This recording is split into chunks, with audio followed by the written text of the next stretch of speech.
मेरे YouTube channel पर आपका स्वागत है। मैं यहाँ एक कहानी लेकर आया हूँ। अगर आपको यह पसंद आए तो इसे लाइक और सब्सक्राइब करें ताकि मैं इसे जारी रख सकूँ। दोस्तों, प्लीज इस चैनल को सपोर्ट करें और वीडियो के लिए सब्सक्राइब, लाइक, शेयर और कमेंट करें। चलिए शुरू करते हैं। अध्याय 5-6। वांग ये और वेन रॉ सुनहरे महल में खड़े थे। दरवाजे के बाहर के सभी सुनहरे रक्षकों को गिरा दिया गया था। इस बार उनकी ऊर्जा को पुनः प्राप्त करने, उनके टूटे हुए अंगों की मरम्मत करने और फिर से खड़े होने में मदद करने के लिए कोई सुनहरी रोशनी नहीं थी। यह बहुत कम है, वेन रॉ ने वांग ये से कहा। महल में केवल 7 आदिम मोती थे। वांग ये ने कहा, यह पहले से ही काफी है। प्राइमर्डियल मोतियों को प्राप्त करना आसान नहीं है। आप केवल 100 मिलियन अंकों के साथ एक प्राप्त कर सकते हैं। रैंकिंग देखें। इस स्तर पर आप 4 प्राइमर्डियल मोतियों के साथ तीसरे स्थान पर हो सकते हैं। धन्यवाद, वेन रॉ ने कहा। हालांकि उसने मना कर दिया, फिर भी वांग ये ने उसे 4 दिए और केवल 3 लिए। 1 या 2 मेरे लिए बहुत उपयोगी नहीं है। वांग ये मुस्कुराए। प्रतियोगिता शुरू हुए अभी एक भी लौकिक वर्ष नहीं बीता है। हमने अवसर की भूमि की कठिनाई को कमोबेश समझ लिया है। अगर चीजें इसी तरह चलती रहीं तो शीर्ष 100 रैंकिंग को आधे रास्ते में ही समेकित कर दिया जाना चाहिए। शीर्ष वेन रॉ ने वांग ये की ओर देखा। वांग ये ने सिर हिलाया। प्राइमर्डियल स्टार पर अवसर प्राप्त करना इतना आसान नहीं है। 60,000 प्रतिभागियों में से केवल 1 दर्जन या उसके आसपास ही वास्तविक अवसर का सामना करने का मौका होगा। भले ही बहुत सारे हों, अधिकतम 20 या 30 को अवसर मिलेगा। मिशन की वर्तमान कठिनाई के आधार पर सामान्य प्रतिभागी 10 ब्रह्मांडीय वर्षों में लगभग 10 प्राइमर्डियल मोती अर्जित कर सकते हैं। बेशक ये प्रतिभागी प्राइमर्डियल स्टार में प्रवेश नहीं कर सकते हैं, लेकिन यह संख्या है एक मध्य श्रेणी मूल्य। प्राइमर्डियल स्टार में बिना किसी अवसर के प्राइमर्डियल मोती प्राप्त करना कठिन है। यदि कोई भाग्य पर भरोसा करता है तो उसे अधिकतम 30 प्राइमर्डियल मोती मिलेंगे। गुप्त क्षेत्रों और निषिद्ध भूमि में अपना रास्ता बनाने के लिए युद्ध कौशल पर भरोसा करने से हर बार लगभग 10 प्राइमर्डियल मोती अर्जित होंगे, लेकिन कठिनाई का स्तर स्पष्ट है। अपनी ताकत के साथ भी हमने आधे से अधिक ब्रह्मांडीय वर्ष बिताए हैं, अन्य को तो छोड़ ही दें। फिर हम शीर्ष 10 के लिए कैसे लड़ेंगे, वेन रॉ ने पूछा। अवसरों की तलाश में, वांग ये ने कहा। यह प्राइमर्डियल स्टार का आदर्श वाक्य है। हालांकि हमें इसे मजबूर करने की जरूरत नहीं है। पहले शीर्ष 100 में प्रवेश करें और गारंटी दें कि आप फाइनल में प्रवेश कर सकते हैं। फिर देखें कि क्या आपके पास दूसरे भाग में अवसर प्राप्त करने का मौका है। ठीक है, वेन रॉ ने सलाह पर ध्यान दिया। जैसे ही वह बोली, वह हॉल छोड़ने के लिए तैयार हो गई। कहाँ जाना है, वांग ये हंसे। अगली जगह, वेन रॉ संक्षिप्त था। क्या आप यहाँ अवसर ढूंढने का प्रयास नहीं करेंगे, वांग ये ने उसकी ओर देखा। यहाँ, वेन रॉ के सिर के ऊपर एक प्रश्न चिन्ह दिखाई दिया। वांग ये मुस्कुराए। मुझे मत बताएं कि आपको लगता है कि प्राइमर्डियल स्टार इतना स्वतंत्र है कि उन्होंने हमारे लिए कुछ चौकियां स्थापित की हैं, है ना? यह कोई खेल नहीं है। दूसरे चयन की दुनिया में सब कुछ वास्तविक है। नियम स्पष्ट हैं। यह अवसर की भूमि है। प्राइमर्डियल मोती सिर्फ एक सही इनाम है। सबसे बड़ा छिपा हुआ इनाम यह है कि क्या आप अवसर की भूमि में अवसर प्राप्त कर सकते हैं। मौका कहाँ है, वेन रॉ को एक एहसास हुआ और उसने चारों ओर देखा। हर जगह, वांग ये ने कहा। यह महल अपने आप में एक धन्य भूमि है। अभी स्वर्णिम ब्रह्मांडीय ऊर्जा मंत्र, धातु रक्षकों की निर्माण प्रक्रिया, हरे मजबूत गड़गड़ाहट, मूल इरादे की महारत, ब्रह्म सरणी का अध्ययन और निषिद्ध क्षेत्र में अद्वितीय सरणी। हर जगह अवसर है। यह सिर्फ इस पर निर्भर करता है कि आप उनमें से 1 या 2 को समझ सकते हैं या नहीं। ज्ञानवर्धक शब्द। अब मैं क्या करूं, वेन रॉ की आंखें चमक उठीं। वांग ये ने कहा, चारों ओर घूमें और देखें कि क्या वहां कुछ है जो आपको आकर्षित करता है। ठीक है, वेन रॉ ने सिर हिलाया। ग्रीन स्ट्रॉन थंडर फॉरबिडन लैंड के प्रवेश द्वार पर वांग ये की चेतना यूनिवर्स लाइटनिंग बोतल पर उतरी और उसने अंदर हरे मजबूत थंडर की बढ़ती उत्पत्ति को महसूस किया। जैसा कि उन्होंने वेन राव से कहा, अवसर हर जगह थे। बिजली के एक प्रशंसक के रूप में उनका भाई तबहील मूल इरादा और नीली बिजली मूल इरादा दोनों चरण 6 तक पहुंच गए थे। वह हरे रंग की तेज गड़गड़ाहट की उत्पत्ति के इरादे को समझ सकते थे, लेकिन इसमें उन्हें कई ब्रह्मांडीय वर्ष लग सकते थे। वह आश्वस्त था। यह केवल इस पर निर्भर करेगा कि यह इसके लायक है या नहीं। मूल इरादे की समझ को एक छोटा अवसर माना जाता है। इनाम लगभग 3 मौलिक मोती है, वांग ये ने विश्लेषण किया। क्या यह इसके लायक था? नहीं। उसके पास ऐसा कोई खजाना नहीं था जो हरी तेज गड़गड़ाहट की उत्पत्ति का उपयोग कर सके, इसलिए चरण 1 हरी तेज गड़गड़ाहट की उत्पत्ति का इरादा उसके लिए बेकार था और इसे अपग्रेड करना केवल संभावित बिंदुओं की बर्बादी होगी। वांग ये की चेतना लौट आई और उसने वेन रॉ को अपने सामने देखा। वह मुस्कुराया, इतनी जल्दी? हाँ, वेन रॉ ने सिर हिलाया। चल दर, वांग ये ने बहुत ज्यादा नहीं पूछा। यदि आपके पास निषिद्ध भूमि में अवसर है तो आप यहाँ रह सकते हैं। वेन रॉ ने वांग ये की ओर देखा। उसने वह सब कुछ देखा था जो अभी हुआ था। वांग ये हरी तेज बिजली को लगभग नियंत्रित करने में सक्षम था। आप अधिक महत्वपूर्ण हैं। आप मेरे लिए भी अवसर हैं, वांग ये ने वेन रॉ का हाथ पकड़ते हुए मुस्कुराते हुए कहा। वेन रॉ स्तब्ध रह गया। विजय। ग्रीन स्ट्रॉन थंडर फॉरबिडन लैंड को तोड़ने के बाद वांग ये और वेन राव को एक दूसरे के बारे में बेहतर समझ थी और उनके पास अधिक अनुभव था। पर्याप्त जानकारी के साथ वांग ये ने तुरंत अवसर की दूसरी भूमि का चयन किया और इसे मक्खन के माध्यम से गर्म चाकू की तरह तोड़ दिया। दोनों में से एक के पास सर्वांगीण क्षमताएं थीं, जबकि दूसरे के पास अप्रत्याशित आक्रामक शक्ति थी।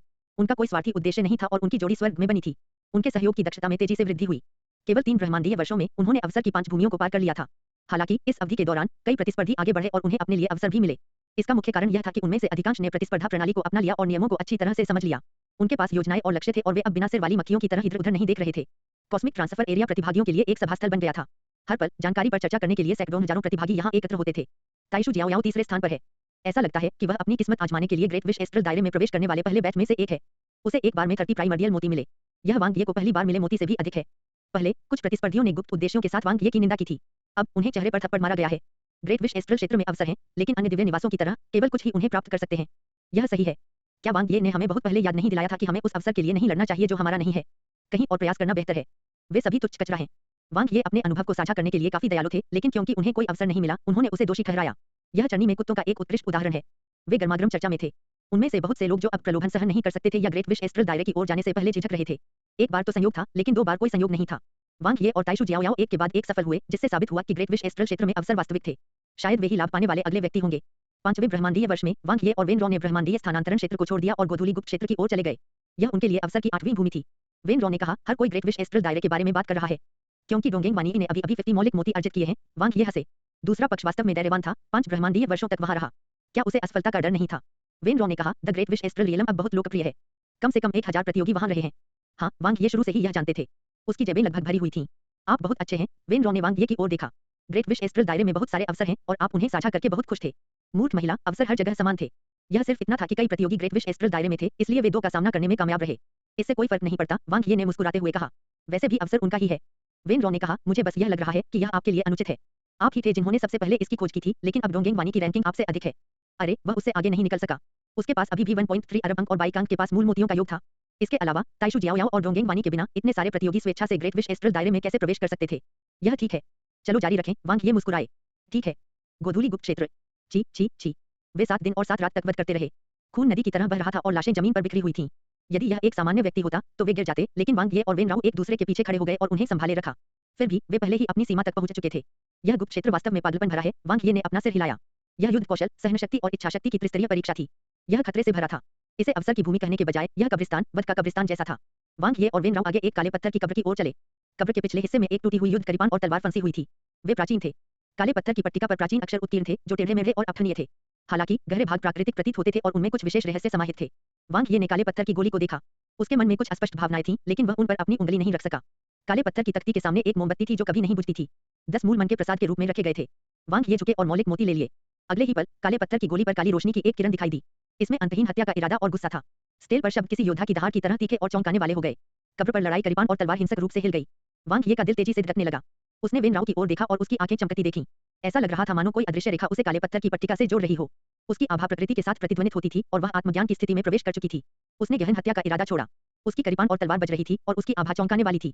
क्या यह इतना आसान था? वांग ये अपनी हंसी नहीं रोक सके। वेन रॉ का अवसर आ गया था। 5 मौलिक मोतियों को नीचे रखते हुए, जिनकी वह हकदार थी, वांग ये ने वेन रॉ पर नजर डाली और चली गई। वह अब सुरक्षित रूप से शीर्ष स्थान पर रह सकती है। दूसरे चयन विश्व की प्रतियोगिता आधी हो चुकी थी। वांग ये ने विश्व पैनल खोला। 1 डोंगेंग इटर्नल नेशन, डोंगेंग वानी 58 मौलिक मोती। 2 रेड रिवर कॉस्मिक नेशन, वांग ये 57 मौलिक मोती। 3 बेइमो कॉस्मिक नेशन, जी 50 मौलिक मोती। 4 एलियो एम्पायर, बाई पियाओ पियाओ 45 आदिम मोती। 5 जुआनक्सो शाश्वत राष्ट्र, कजंग जुआन 40 मौलिक मोती। 6 डार्कसन इटर्नल नेशन, केआईडी 38 मौलिक मोती। 7 इटर्नल ड्रीम नेशन, जी मेंगनी 35 मौलिक मोती। 8 युनजो इटर्नल नेशन, क्यू जियाओजिंग 32 आदिम मोती। 9 जिशांग इटर्नल नेशन, ताइशु जियाओयाओ 30 आदिकालीन मोती। 10 स्टार क्लस्टर एम्पायर, वेन राओ 28 आदिम मोती। अवसर वास्तव में अद्भुत हैं। वांग ये बिल्कुल नई रैंकिंग देखकर मुस्कुराए बिना नहीं रह सके। 3 काले घोड़ों ने शीर्ष 10 में प्रवेश किया। जी केआईडी और क्यू जियाओजिंग। युनजो इटर्नल नेशन के क्यू जियाओजिंग को मूल रूप से कॉस्मिक स्टेयरवे बोर्ड पर शीर्ष 100 से नीचे स्थान दिया गया था। वह बिल्कुल गुप्त घोड़ी थी। हालांकि सबसे काला व्यक्ति तो वह ही होना चाहिए, है ना? वांग ये ने अपनी रैंकिंग को देखा और तुरंत 2 प्राइमर्डियल मोतियों के लिए 200 मिलियन अंक का आदान प्रदान किया। डोंगेंग वानी को दबा दिया और पहले स्थान पर रहे। यह मजेदार था। वह दूसरे पक्ष को मौत तक क्रोधित कर देगा। वेन राओ को अपना अवसर मिल गया है। अब समय आ गया है कि मैं अपनी फसल काटूं और अपना अवसर खोजने का प्रयास करूं। वांग ये ने ग्रेट विश एस्ट्रल क्षेत्र के लिए प्रस्थान किया। उसे आश्चर्य हुआ कि बाइकांग ने उसके लिए कितने आदिम मोती बचाकर रखे थे। बाद वाला भाग नहीं सकता था, है ना? मानव आभासी ब्रह्मांडीय प्रतियोगिता आधी होने के बाद गर्मागर्म चर्चा शुरू हो गई। जियान युयान, जिस पर सभी का ध्यान केंद्रित था, न केवल शीर्ष 10 में प्रवेश नहीं कर पाई, बल्कि वह शीर्ष 100 में भी प्रवेश नहीं कर पाई। उसकी वर्तमान मूल मन का संख्या अभी भी ओ थी। वह अकेली नहीं थी जो सूची में नहीं थी। वेक्सिन इटर्नल नेशन के जिंगेडी और डार्क हॉर्स अदन, जो पहले चयन में दुनिया के शीर्ष 3 में थे, भी सूची में नहीं थे। जिंगेडी अभी भी ठीक थे, वे स्थान पर थे। अदन की रैंकिंग पहले से ही शीर्ष 1000 से नीचे थी। उनकी जगह कई काले घोड़ों ने ले ली। जी केआईडी और क्यू जियाओजिंग ने पहली बार शीर्ष 10 में प्रवेश किया। विशेष रूप से जी, जो वर्तमान में तीसरे स्थान पर थी, बेहद आकर्षक थी। लेकिन सबसे अधिक ध्यान खींचने वाला व्यक्ति अभी भी वांग ये था। उन्होंने हर चरण में लगातार प्रदर्शन किया। इस बार प्रथम स्थान के लिए उनका मुकाबला डोंगेंग वानी से था। यहाँ तक कि पियाओ बाई बाई और किंग जुआन भी उससे कमतर थे। डोंगेंग वानी को नहीं पता कि वांग ये के पास अभी भी बहुत सारे अंक बचाए हुए हैं और वह उन्हें किसी भी समय भुना सकता है। मौजूदा रैंकिंग सिर्फ दिखावे के लिए है। कई प्रतिभागियों के पास खजाने हैं, लेकिन उन्होंने उन्हें बिंदुओं और मोतियों में नहीं बदला है। यदि वे वास्तव में ऐसा करते हैं, तो शीर्ष 10 रैंकिंग में से आधे लोगों को छोड़ना होगा। वे मूर्ख नहीं हैं। प्राइमर्डियल मोतियों को छोड़कर प्राइमर्डियल स्टार में प्राप्त सभी खजाने को बाहर निकाला जा सकता है। वे मोतियों के बदले आखिरी दिन तक इंतजार कर सकते हैं। लेकिन अब तक मौलिक मोती ज्यादातर अन्वेषण, मिशन और खजाने के आदान प्रदान के माध्यम से प्राप्त किए गए हैं। मैंने अभी तक पुरस्कारों से प्राप्त आदिकालीन मोतियों को नहीं देखा है। यह इतना आसान कैसे हो सकता है? आदिम तारे के शिष्य को हराना स्वर्ग पर चढ़ने से भी अधिक कठिन है। इसके अलावा उच्च आयाम के प्रभुओं को उन्हें शिष्यों के रूप में क्यों लेना चाहिए? महान अवसर महज एक दिखावा है। मेरी राय में हाई डायमेंशन लॉर्ड्स आसपास भी नहीं है। उन्हें जितना चबा सकते हैं, उससे अधिक नहीं काटना चाहिए। सही तरीका यह है कि मौलिक मोतियों को अर्जित करने के तरीके के बारे में सोचा जाए।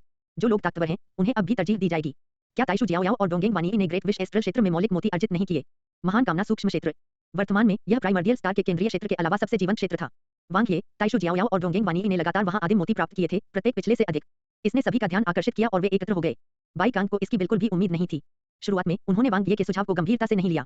भले ही उन्हें अंदर आने के बाद ही भुगतान करना पड़े, फिर भी वन प्राइमर्डियल मनके की कीमत बहुत अधिक थी। अन्य दिव्य निवासों की तुलना में वे बहुत प्रतिस्पर्धी नहीं थे। प्राइमर्डियल स्टार में कई उच्च आयाम लॉर्ड्स के बीच हाई डायमेंशन लॉर्ड जिंग युआन केवल मध्यम श्रेणी के थे। यह उल्लेख करने की आवश्यकता नहीं है कि उच्च आयाम लॉर्ड्स के ऊपर संप्रभु श्रद्धेय थे। उन्होंने मूल रूप से सोचा था कि 10 ब्रह्मांडीय वर्षों में कुछ 100 प्रतिभागी पहले से ही बहुत थे। किसने सोचा होगा कि उनमें से हजारों होंगे? क्या वे मूर्ख थे? उनके लिए इतने सारे अवसर और मिशन कैसे हो सकते हैं? वे इतने भोले नहीं होंगे कि यह सोचें कि हाई डिमेंशियल लॉर्ड जिंग युआन प्रकट होंगे और उन्हें शिष्यों के रूप में लेंगे, ना। यह असंभव था, भले ही वे केवल प्रशिक्षु बनना चाहते हों। वास्तव में यह अभी भी अज्ञात था कि हाई डायमेंशन लॉर्ड जिंग युआन आसपास थे या नहीं। हालांकि बाई कांग ने प्रतियोगियों को यह नहीं बताया कि वह सिर्फ एक प्रशिक्षु था और उसके शब्दों का कोई महत्व नहीं था। उसे केवल आदिकालीन मोतियों को इकट्ठा करना था और अपना काम करना था। अचानक एक परिचित आभा प्रकट हुई। एक विचार के साथ Bai Kang great wish astral दायरे से गायब हो गई। भाई वांग ये। बाई कांग ने उनका गर्मजोशी से स्वागत किया। भाई बाई, आप कैसे हैं? वांग ये दिल खोलकर हंसे। हाँ, बहुत अच्छा। बाई कांग मुस्कुराना बंद नहीं कर सकी। मुझे उम्मीद नहीं थी कि भाई वांग ये के पास इतनी बड़ी रैली शक्ति होगी और वह एक ही बार में हजारों प्रतियोगियों को इकट्ठा करने में कामयाब होंगे। यह एक पारस्परिक लाभ है। आपने कितने मौलिक मोती अर्जित किए? वांग ये ने मुस्कुराते हुए पूछा। इस समय 2400 से अधिक मौलिक मोती हैं। अभी भी लगभग 1000 प्रतिभागी हैं जिनके मौलिक मोती अभी तक एकत्र नहीं किए गए हैं, वन, बाई कांग ने कहा। वह 3000 से अधिक आदिम मोती थे। सौभाग्य से दूसरे चयन की दुनिया में आदिम मोतियों का उपयोग केवल माप की एक इकाई के रूप में किया जाता था। यदि वह वास्तव में वास्तविक प्राइमोर्डियल स्टार पर इतने सारे आदिम मोती प्राप्त कर सकता, तो बाई कांग अब तक बच चुका होता। मैं आदिकालीन मोतियों को गिनकर तुम्हें दे दूंगा। बाई कांग बहुत ईमानदार थे। क्या इसका आप पर असर पड़ेगा? वांग ये ने पूछा। मुझे ऐसा नहीं लगता।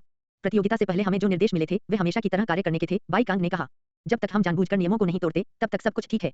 प्राइमर्डियल स्टार वह सब कुछ देख सकता है जो आप और मैं हर खंड में करते हैं। तथ्य यह है कि उन्होंने हमें पहले कोई समझौता करने से नहीं रोका था, यह मौन स्वीकृति थी। वांग ये ने सिर हिलाया। प्रिमोर्डियल स्टार के शब्दों में यह एक अवसर था। यह एक प्रकार का प्रश्नोत्तर अवसर था। उन्होंने नियमों में सूचीबद्ध 3 तरीकों का उपयोग नहीं किया। जब तक यह वैध था, प्राइमर्डियल स्टार को इसकी परवाह नहीं थी कि किसी को प्राइमर्डियल मोती कैसे प्राप्त हुए। यह सिर्फ रैंकिंग के उद्देश्य से था। वे बहुत खुले विचारों वाले थे। वांग ये को प्राइमोर्डियल स्टार अधिक से अधिक पसंद आ रहा था। उन्हें उम्मीद थी कि उनकी सीनियर और जूनियर बहनें भविष्य में इतनी खुले विचारों वाली होंगी। बाई कांग ने मौलिक मोतियों को निकाला और उन्हें वांग ये को सौंप दिया। इस समय मानव आभासी ब्रह्मांड के बाहर के सभी दर्शक स्तब्ध थे। क्या हुआ? वांग ये ने क्या किया? क्या उसने प्राइमोर्डियल स्टार के शिष्यों को मोहित कर लिया था? टिकट इकट्ठा करने वाले इस प्रशिक्षु ने वांग ये को सभी मौलिक मोती क्यों दिए? वांग ये के पास उसके खिलाफ क्या सबूत थे? वांग ये और बाई कांग ने चैट करने के लिए वॉइस ट्रांसमिशन का उपयोग किया, इसलिए लौकिक नागरिकों को स्वाभाविक रूप से उनके समझौते का पता नहीं चला। अब जब उन्होंने वांग ये को हजारों आदिकालीन मोती प्राप्त करते देखा, तो वे अवाक रह गए। अन्य प्रतियोगियों को कैसा खेलना चाहिए था? डोंगेंग वानी के पास केवल 58 मौलिक मोती थे। यह वांग ये का एक अंश भी नहीं था। 1299 मौलिक मोती, हे भगवान! क्या इस बकवास को भी एक अवसर माना जाता है? यह हास्यास्पद है। यह पियाओ बाई बाई के समान है, जिसने पहले दौर में 5000 अंक जीते थे। दूसरे चयन की दुनिया में कोई सस्पेंस नहीं है। मैं जानना चाहता हूं कि वांग ये के आदिम मोतियों को देखने के बाद सभी प्रतिभागी कितने सदमे में हैं। 59 मौलिक मोती, डोंगहुआंग वानी ने देखा कि वांग ये ने 200 मिलियन अंकों का आदान प्रदान किया और उससे आगे निकल गए। तुलना अंक, उसके पास भी काफी कुछ था।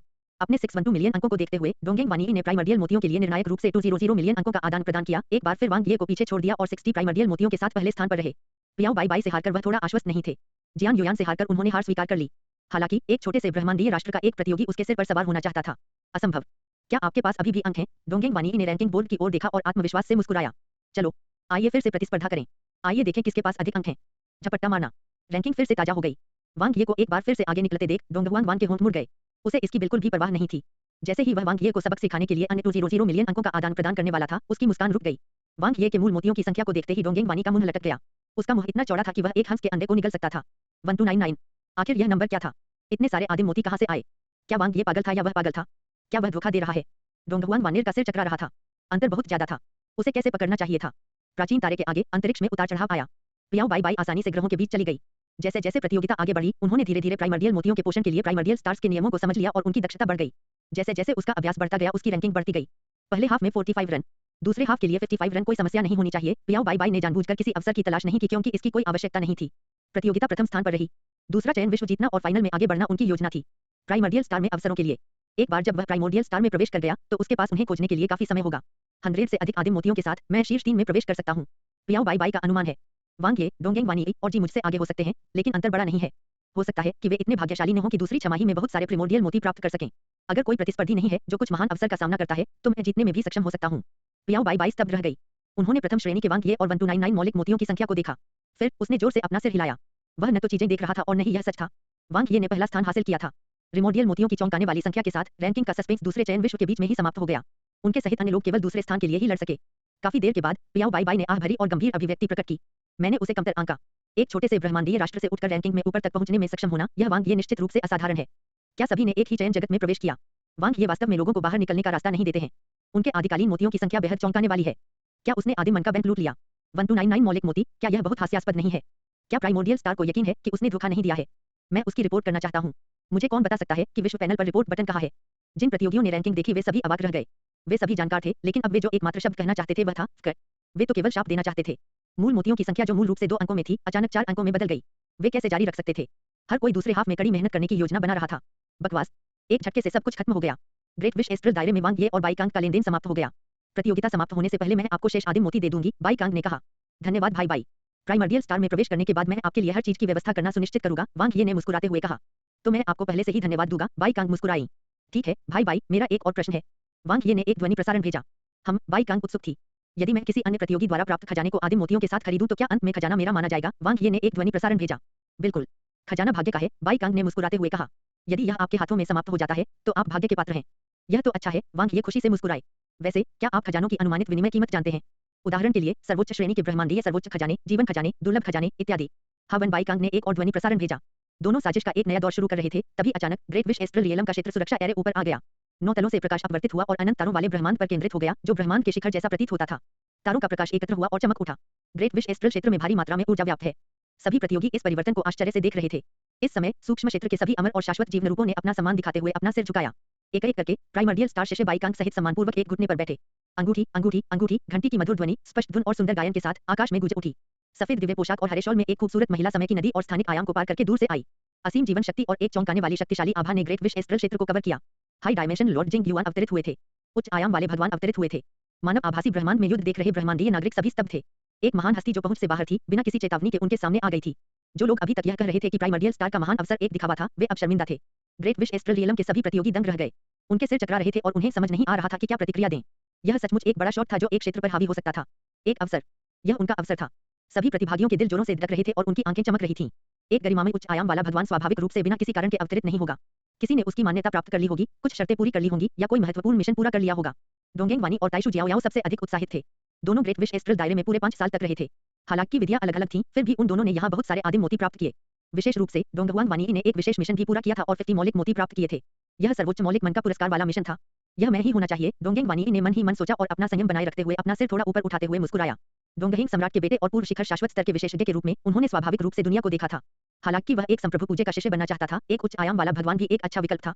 उन्होंने लंबे समय से हाई डायमेंशन लॉर्ड जिंग युआन द्वारा बनाए गए ग्रेट विश स्पेल के बारे में सुना था। अचानक झपट्टा मारना। सुनहरे प्रकाश कण चारों ओर घूमते रहे और प्रकाश की किरण में बदल गए जो ग्रेट विश एस्ट्रल दायरे के ऊपर आकाश से नीचे उतरे। डोंगेंग वानी ने प्रकाश की सुनहरी किरण को एक तक देखा जो उससे हजारों मील दूर थी। वह दूर एक परिचित आकृति पर जा गिरा। परिचित चेहरे को देखते हुए डोंगेंग वानी का दिल तेजी से धड़कने लगा और उसकी अभिव्यक्ति तुरंत लड़खड़ा गई। वांग ये, यह फिर वही था। क्यों? वांग ये, जिंग युआन की आवाज कानों को बहुत अच्छी, मधुर और हल्की थी। यह दुनिया की सबसे खूबसूरत धुन की तरह थी क्योंकि यह ग्रेट विश एस्ट्रल दायरे में गूंजती थी। हरे घूंघट के नीचे धुंधला और सुंदर चेहरा लोगों को अंतहीन कल्पनाएं कराता था, लेकिन उसे अपवित्र नहीं किया जा सकता था। नमस्ते, वरिष्ठ जिंग युआन, वांग ये ने विनम्रता से प्रणाम किया। आप मुझे जानते हैं? जिंग युआन की स्पष्ट आवाज सीधे उसके दिल में उतर गई। इसमें एक प्राकृतिक आकर्षण था। वरिष्ठ का नाम वज्र के समान है। जूनियर ने लंबे समय से आपकी प्रशंसा की है। वांग ये ने न तो विनम्रता बनाए रखी और न ही धक्का मुक्की की। जब उसने अपने बगल में बाई कांग को देखा तो उसका मन विचारों से भर गया। क्या यह हो सकता है कि उनके और बाई कांग के बीच लेनदेन ने संतुलन को प्रभावित किया हो और हाई डायमेंशन लॉर्ड के अचानक आगमन पर प्रतिबंध लगाया जाने वाला हो? हालांकि यह तब तक ठीक था जब तक उसने उसे बंद नहीं किया था। आप काफी षड्यंत्र रच रहे हैं, जिंग युआन हंसे। सभी प्रतिभागियों को अपना सिर धड़क रहा था और दिल तेजी से धड़क रहा था। आप मेरे शिष्यों को मूर्ख बना सकते हैं, लेकिन मुझे मूर्ख नहीं बना सकते। जैसी कि उम्मीद थी, वांग ये का दिल तेजी से धड़कने लगा। उसका लेनदेन उजागर होने वाला था। ऐसा कहा जा रहा है कि यह दूसरों को मूर्ख बनाने की उनकी क्षमता थी। क्या यह खूबसूरत बड़ी बहन अपनी सीमाओं का उल्लंघन नहीं कर रही थी? बाई कांग का सिर प्रश्नचिन्ह और भ्रम से भर गया। वांग ये शांत रहे और गंभीरता से कहा, मैं जो भी शब्द कहता हूँ वह मेरे दिल की गहराइयों से है। मैं सीनियर की बहुत प्रशंसा करता हूँ। मैं आपकी प्रसिद्धि के कारण ग्रेट विश एस्ट्रल क्षेत्र में आया हूँ। मैंने इसका प्रचार भी किया ताकि सभी प्रतियोगी आपकी प्रशंसा करने लगें। जिंग युआन ने आधी मुस्कान के साथ वांग ये की ओर देखा। जीवित रहने की उनकी इच्छा बहुत प्रबल थी। उनका दिमाग भी बहुत सक्रिय था। क्या ऐसा है? चूंकि आप मेरा नाम जानते हैं, तो आपको यह भी जानना होगा कि मैं किस चीज में अच्छा हूँ। जिंग युआन ने विषय बदल दिया। यह एक महान कामना मंत्र है, वरिष्ठ, वांग ये ने कहा। जिंग युआन थोड़ा आश्चर्यचकित हुआ। वह बता सकती थी कि वांग ये पुनर्जन्म नहीं था। चाहे वह उसकी आत्मा हो, इच्छा शक्ति हो या भौतिक शरीर का संयोजन हो, वह विशुद्ध रूप से एक जीवित प्राणी था। इसके अलावा वह बहुत छोटा था। क्या उसने गलत निर्णय लिया था? तो क्या आप मेरी महान इच्छा जानते हैं? जिंग युआन ने पूछा। जूनियर कहने की हिम्मत नहीं करता। वांग ये ने दांतों से झूठ बोला। जिंग युआन चुप हो गया। हरे घूंघट के नीचे सुंदर चेहरे पर गंभीर भाव प्रकट हो रहे थे।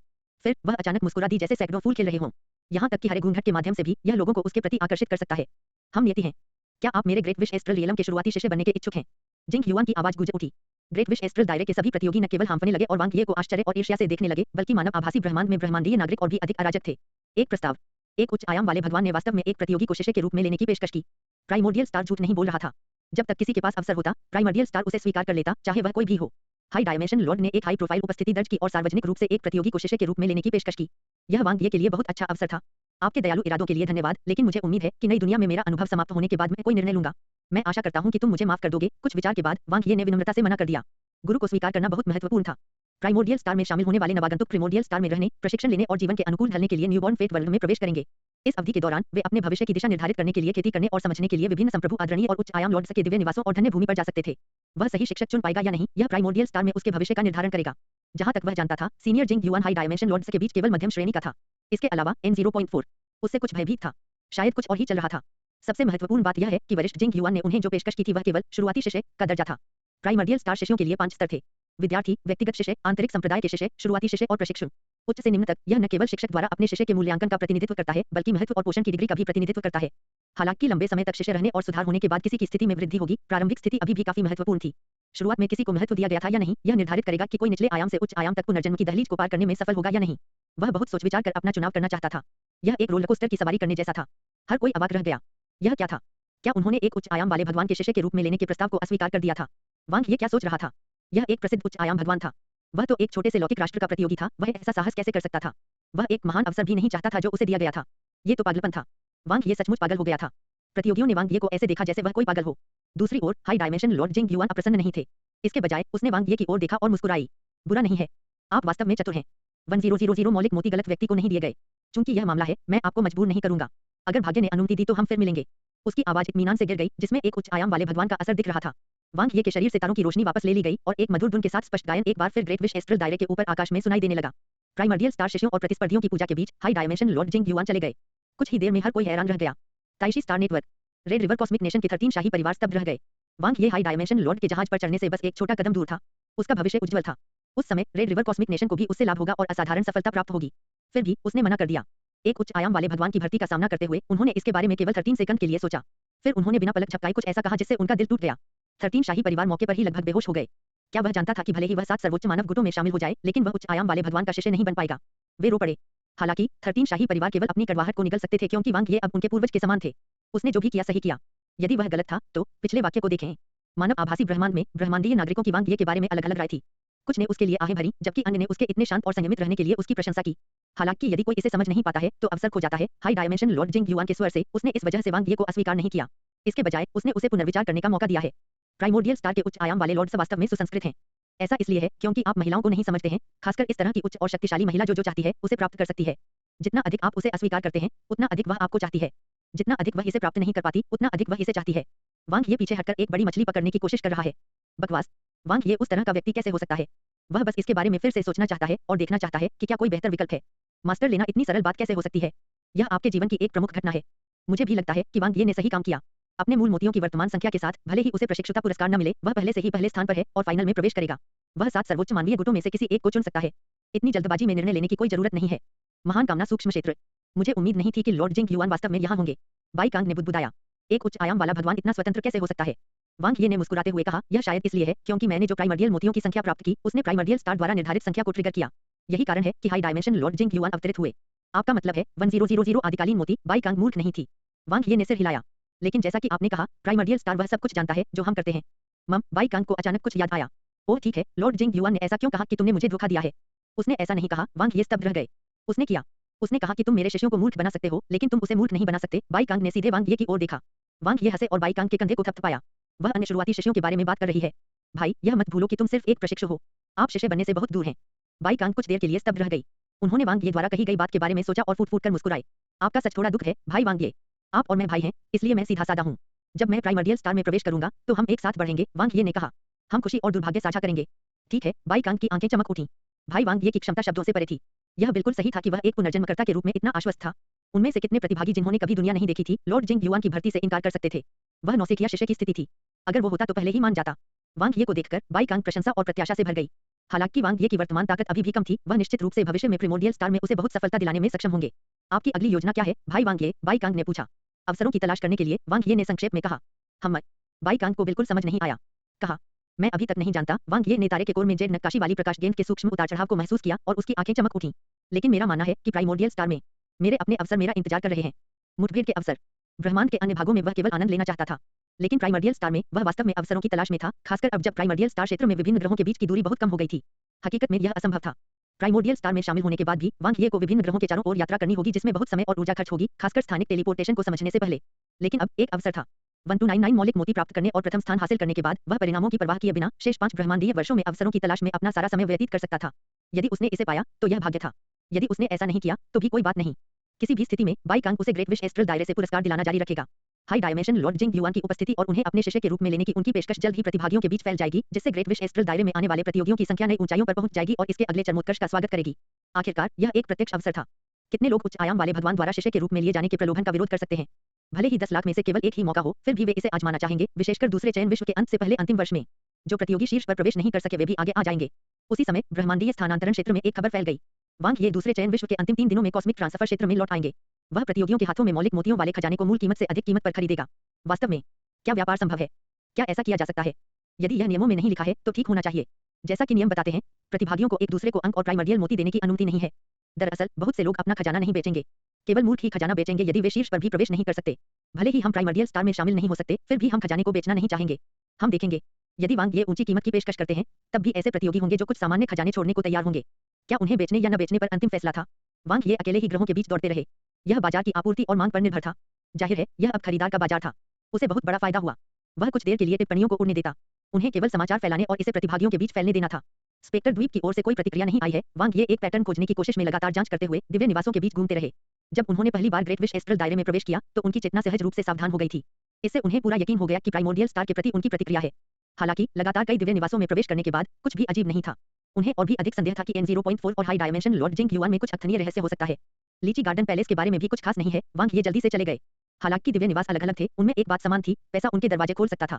जब तक किसी के पास पर्याप्त आदिम मोती हैं, तब तक वह आदिम तारे के 90% खुले क्षेत्रों में प्रवेश कर सकता है। ऐसा कहा जा रहा है कि अधिकांश क्षेत्र बंद थे। जो खुले थे वे एक ब्रह्मांडीय वर्ष की यात्रा सीमा के भीतर ब्रह्मांडीय स्थानांतरण क्षेत्र के आसपास केंद्रित थे। इस सीमा से परे केवल ग्रह ही अस्तित्व में थे और कुछ नहीं। जहां तक वह जानता था, प्रिमोर्डियल स्टार पर कई मूल निवासी थे, खासकर दूरदराज के इलाकों में। लेकिन इस बार उन्हें एक भी नजर नहीं आया। इसके अलावा प्रिमोर्डियल स्टार के बाहर कई खतरनाक भूमियां थीं जिनका उपयोग प्रशिक्षण के लिए किया जाता था।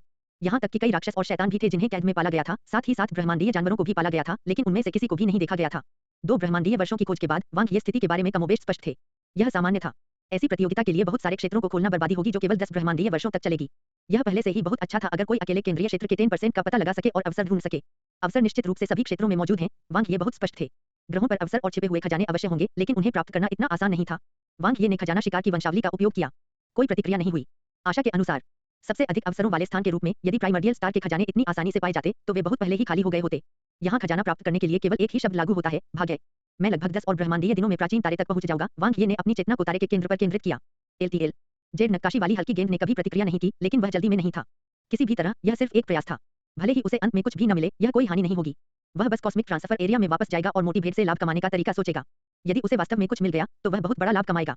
हाई डायमेंशन लॉर्ड जिंग युआन के अवतरण ने प्रतियोगिता के दूसरे भाग की शुरुआत की। वांग ये के पहले स्थान पर पहुंचने के बाद प्राइमर्डियल स्टार में प्रवेश के लिए शेष 99 स्थानों के लिए लड़ाई शुरू हुई।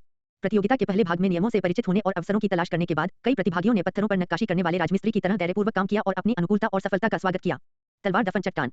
सफेद वस्त्र पहने जियान युआन के काले बाल हवा में लहरा रहे थे। लगभग 7 ब्रह्मांडीय वर्षों तक गहरे हरे रंग की चट्टान के सामने एक मूर्ति की तरह खड़े रहने के बाद वह आखिरकार चली गई। बजना। जियान युआन ने अपने हाथ को तलवार के रूप में इस्तेमाल किया। उसका तलवार हृदय एक क्रिस्टल में संघनित हो गया, अविनाशी।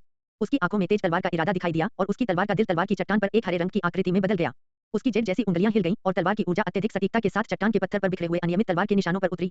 ताकत, गहराई या चौड़ाई के बावजूद यह एकदम सही था। उसने अपने दिमाग में तलवार की चाल के इस सेट का हजारों बार अनुकरण किया था।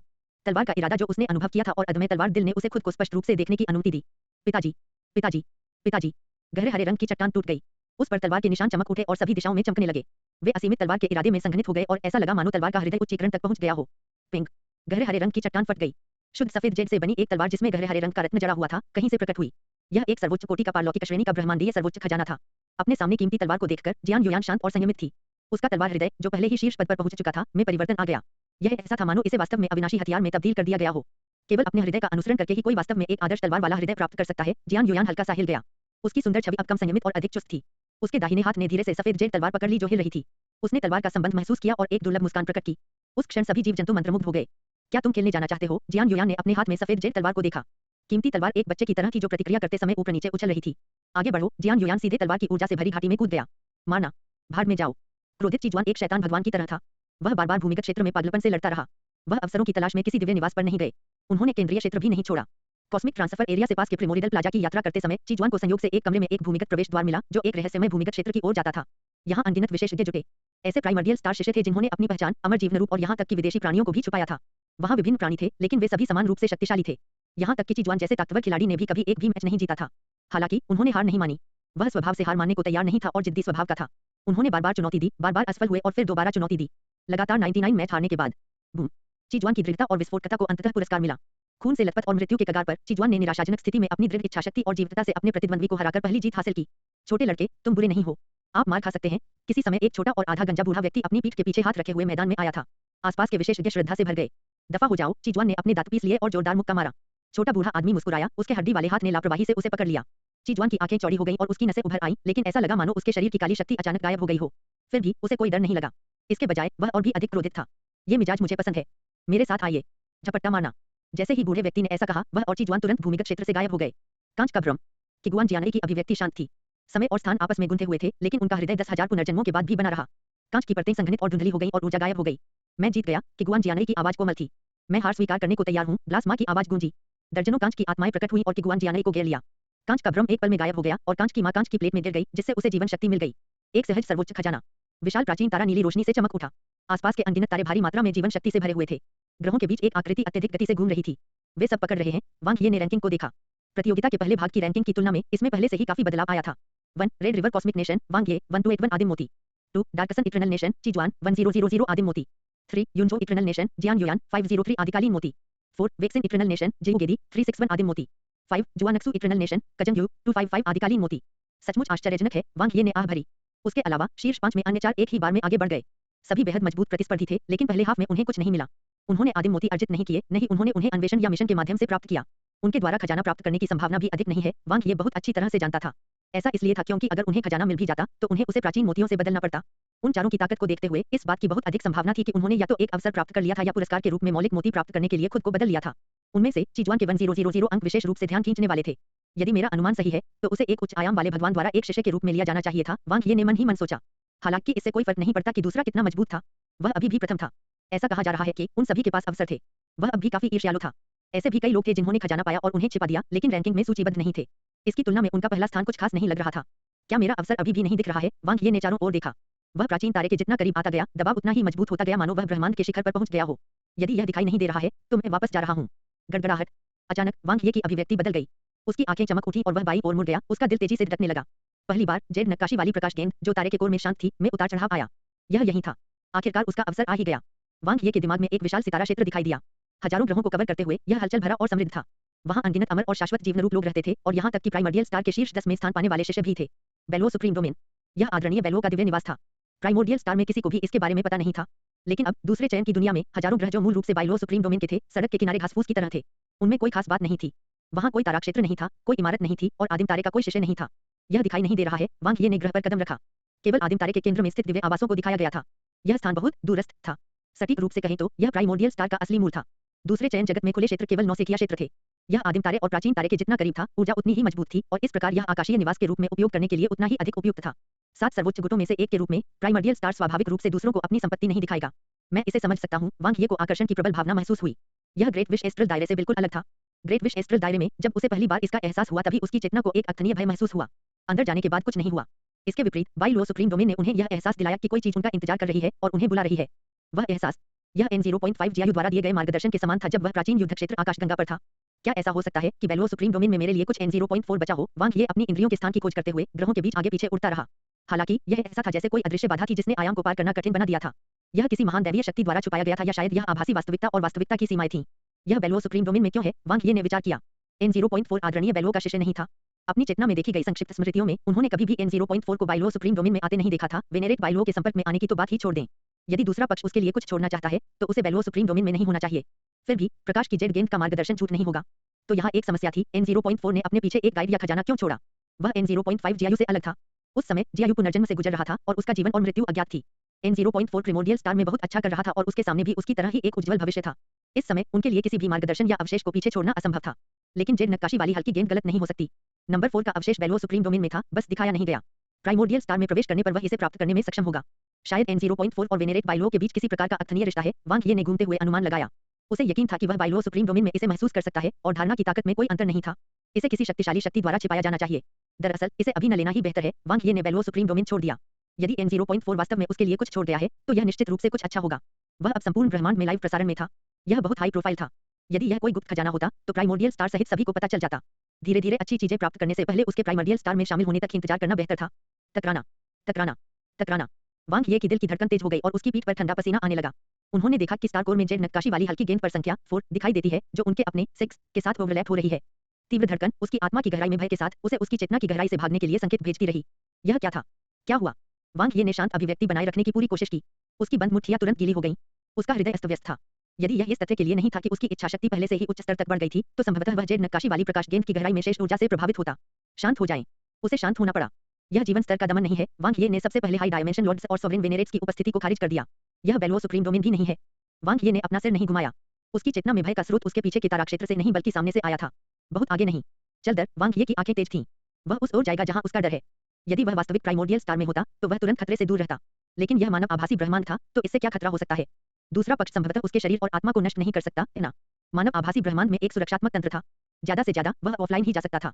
वांग ये ने अपना संयम बनाए रखा और चुपचाप उस दिशा में आगे बढ़ गया जिससे वह डर गया था। वह अपने लक्ष्य को इतने सीधे तौर पर उजागर नहीं करना चाहता था। बंद करना। करीब। थर्ड। वांग ये ने एक मिट्टी के पीले ग्रह में प्रवेश किया जो प्राचीन तारे के बेहद करीब था। वह रेत और धूल से भरा हुआ था। ग्रह बंजर और निर्जीव था। यह प्राचीन तारे के आसपास के जीवंत ग्रहों से बिल्कुल विपरीत था। उसकी रक्तवाहिकाएं बढ़ गईं। वांग ये ने अपनी चेतना की गहराई में पतन की इच्छा का विरोध किया। अनगिनत युगों पहले की यादें ओवरलैप हो गईं। जैसे ही संख्या 4 स्पष्ट हुई वह उसकी आंखों के सामने आ गई। अवश्यंभावी। मजबूत बंधन। ग्रह एक विशाल पिंजरे की तरह था और भागने की कोई जगह नहीं थी। इस समय ऐसा लग रहा था कि वांग ये N0.4 बन गए हैं और संकट की इस भूमि पर लौट आए हैं। उसने सभी 6 इंद्रियां खो दी और दुनिया ढह गई। वह उस प्राचीन तारे को भी महसूस नहीं कर सका जो उसके ठीक सामने था जिसमें भारी मात्रा में ऊर्जा थी। केवल एक भयानक ताकत की कुचलने वाली ताकत रह गई। वह इसे रोक नहीं सका। यहाँ तक कि उसकी सर्वोच्च श्रेणी की आंतरिक दुनिया भी ध्वस्त हो गई। अमर जीवन रूप के रूप में उनकी मूल शक्ति नष्ट हो गई और उन्हें पुनर्जीवित नहीं किया जा सका। टकराना। उसके मन में धमाकों की आवाज आ रही थी। अगले ही पल में जेड नक्काशी वाली प्रकाश गेंद मंद हो गई और संख्या 4 जो मूल रूप से उसकी संख्या 6 के साथ ओवरलैप हो रही थी धीरे धीरे गायब हो गई। वांग ये का चेहरा पीला पड़ गया था और उसकी सांसें तेज चल रही थीं लेकिन वह नहीं हिला। वह जानता था कि उसकी हर गतिविधि पर न केवल ब्रह्मांडीय मानव बल्कि प्राइमोर्डियल स्टार के विशेषज्ञ भी नजर रख रहे थे। वह धीरे धीरे शांत हो गया और सामान्य स्थिति में लौट आया। वांग ये ने दिखावा किया कि कुछ नहीं हुआ है और वह इधर उधर चला गया लेकिन वह ज्यादा देर तक नहीं रुका और जल्दी से चला गया। पहले की तरह उसने आसपास के ग्रहों का पता लगाना और खजाने और अवसरों की खोज जारी रखी। वह शांत लग रहा था लेकिन उसका दिल अशांत था। यह बहुत चौंकाने वाला था। उन्होंने कभी नहीं सोचा था कि N0.4 प्राइमोर्डियल स्टार पर मर गया था। यहाँ तक कि एक अमर जीवन रूप के रूप में उनकी युद्ध क्षमता को भी पूरी तरह से कुचल दिया गया था। उसने किसे अपमानित किया? उसे किसने मारा? प्राइमोर्डियल स्टार में साथी शिष्य एक दूसरे को नहीं मार सकते। क्या यह एक शत्रुतापूर्ण गुट या शत्रुतापूर्ण जाति थी? लेकिन वे आदिम तारे में प्रवेश नहीं कर सके और एकमात्र शिष्य को मारने के लिए इतना प्रयास करना उनके लिए और भी असंभव था। पागल। यह बहुत चौंकाने वाला था। वांग ये ने स्थिति का विश्लेषण करते हुए बेल्वो सुप्रीम डोमेन के आसपास सुराग खोजना जारी रखा।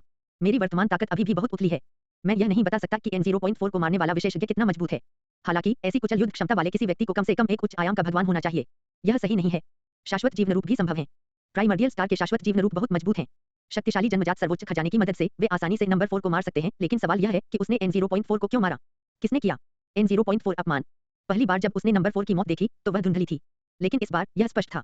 हालांकि उन्होंने किसी को नहीं देखा लेकिन उन्हें दूसरे पक्ष की शक्तिशाली ताकत महसूस हुई। वांग ये को अब समझ आया कि उसकी आत्मा सहज रूप से डर क्यों महसूस करेगी। ऐसा ताकत में भारी अंतर के कारण था। जरा ठहरिए।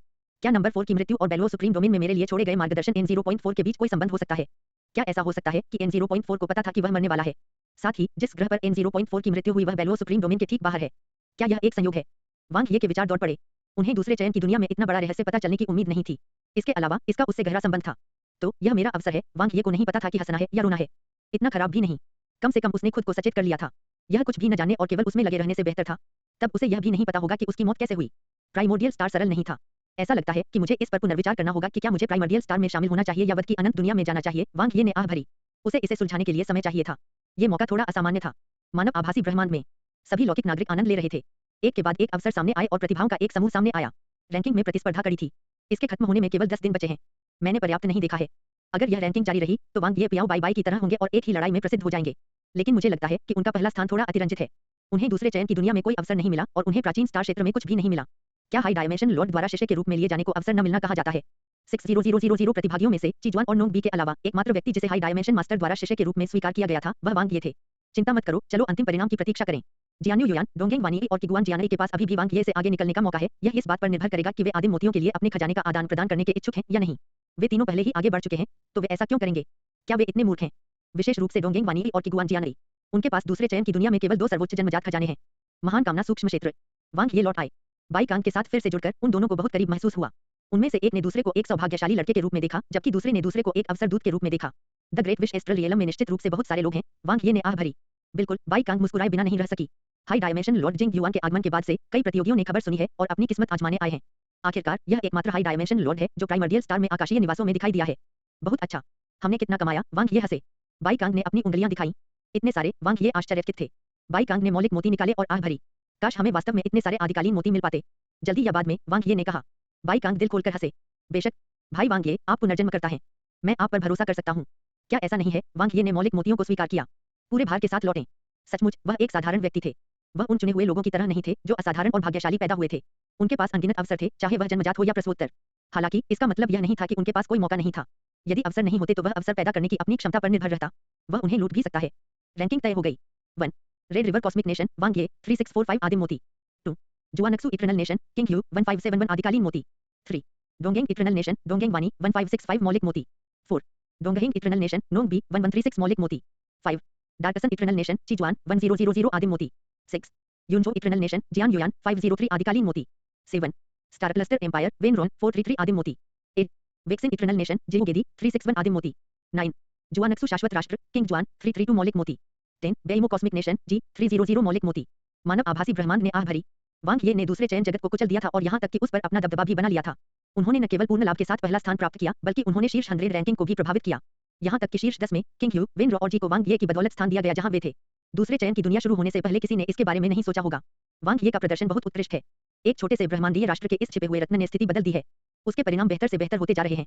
हाँ, प्रथम चयन विश्व के अंत में सभी ने कहा कि वांग ये की प्रतिष्ठा उनके नाम के अनुरूप नहीं रही और वह 5वें स्थान के योग्य नहीं थे।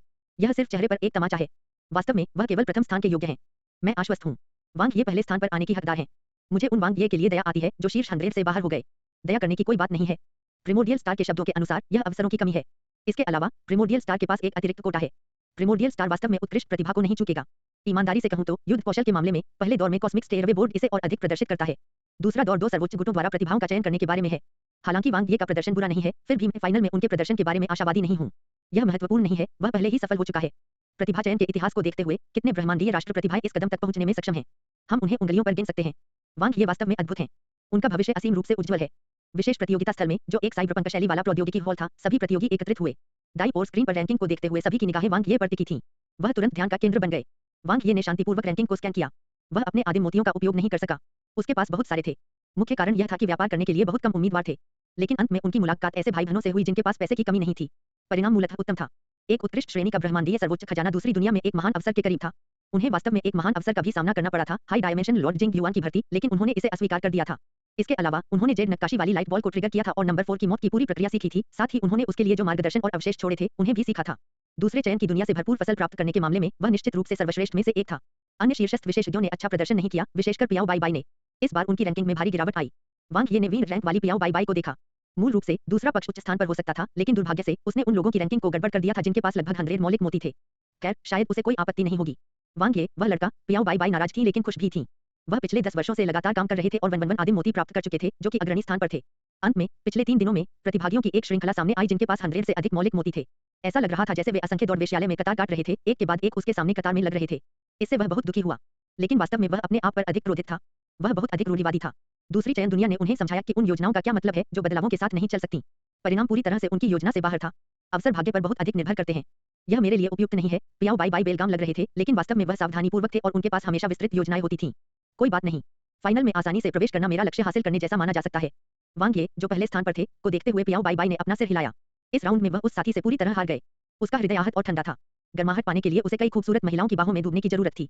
तीसरा, डोंगेंग वानी अपशब्दों से भरा हुआ था जिसे वह उगलना चाहता था, लेकिन वह कह नहीं सका। पहले दौर में तीसरा स्थान, पहले चयन जगत में चौथा स्थान और दूसरे चयन जगत में फिर तीसरा स्थान। वह सचमुच शाप देना चाहता था। उसने 2 अवसर प्राप्त किए थे और एक जन्मजात सर्वोच्च खजाना बेच दिया था, लेकिन परिणाम यह हुआ। वांग ये के बारे में भूल जाओ। किंग ह्यू कहां से आया? उसके मूल मोती न तो बहुत अधिक थे और न ही बहुत कम, बस उसे दबाने के लिए पर्याप्त थे। क्या चल रहा था? यह बहुत अनुचित था। उन्होंने किसी भी बदलाव की स्थिति में आदिम मोतियों के बदले में 500 मिलियन अंक बचाए थे, लेकिन वह बेकार था। वह इतना क्रोधित था कि उसकी मृत्यु हो सकती थी।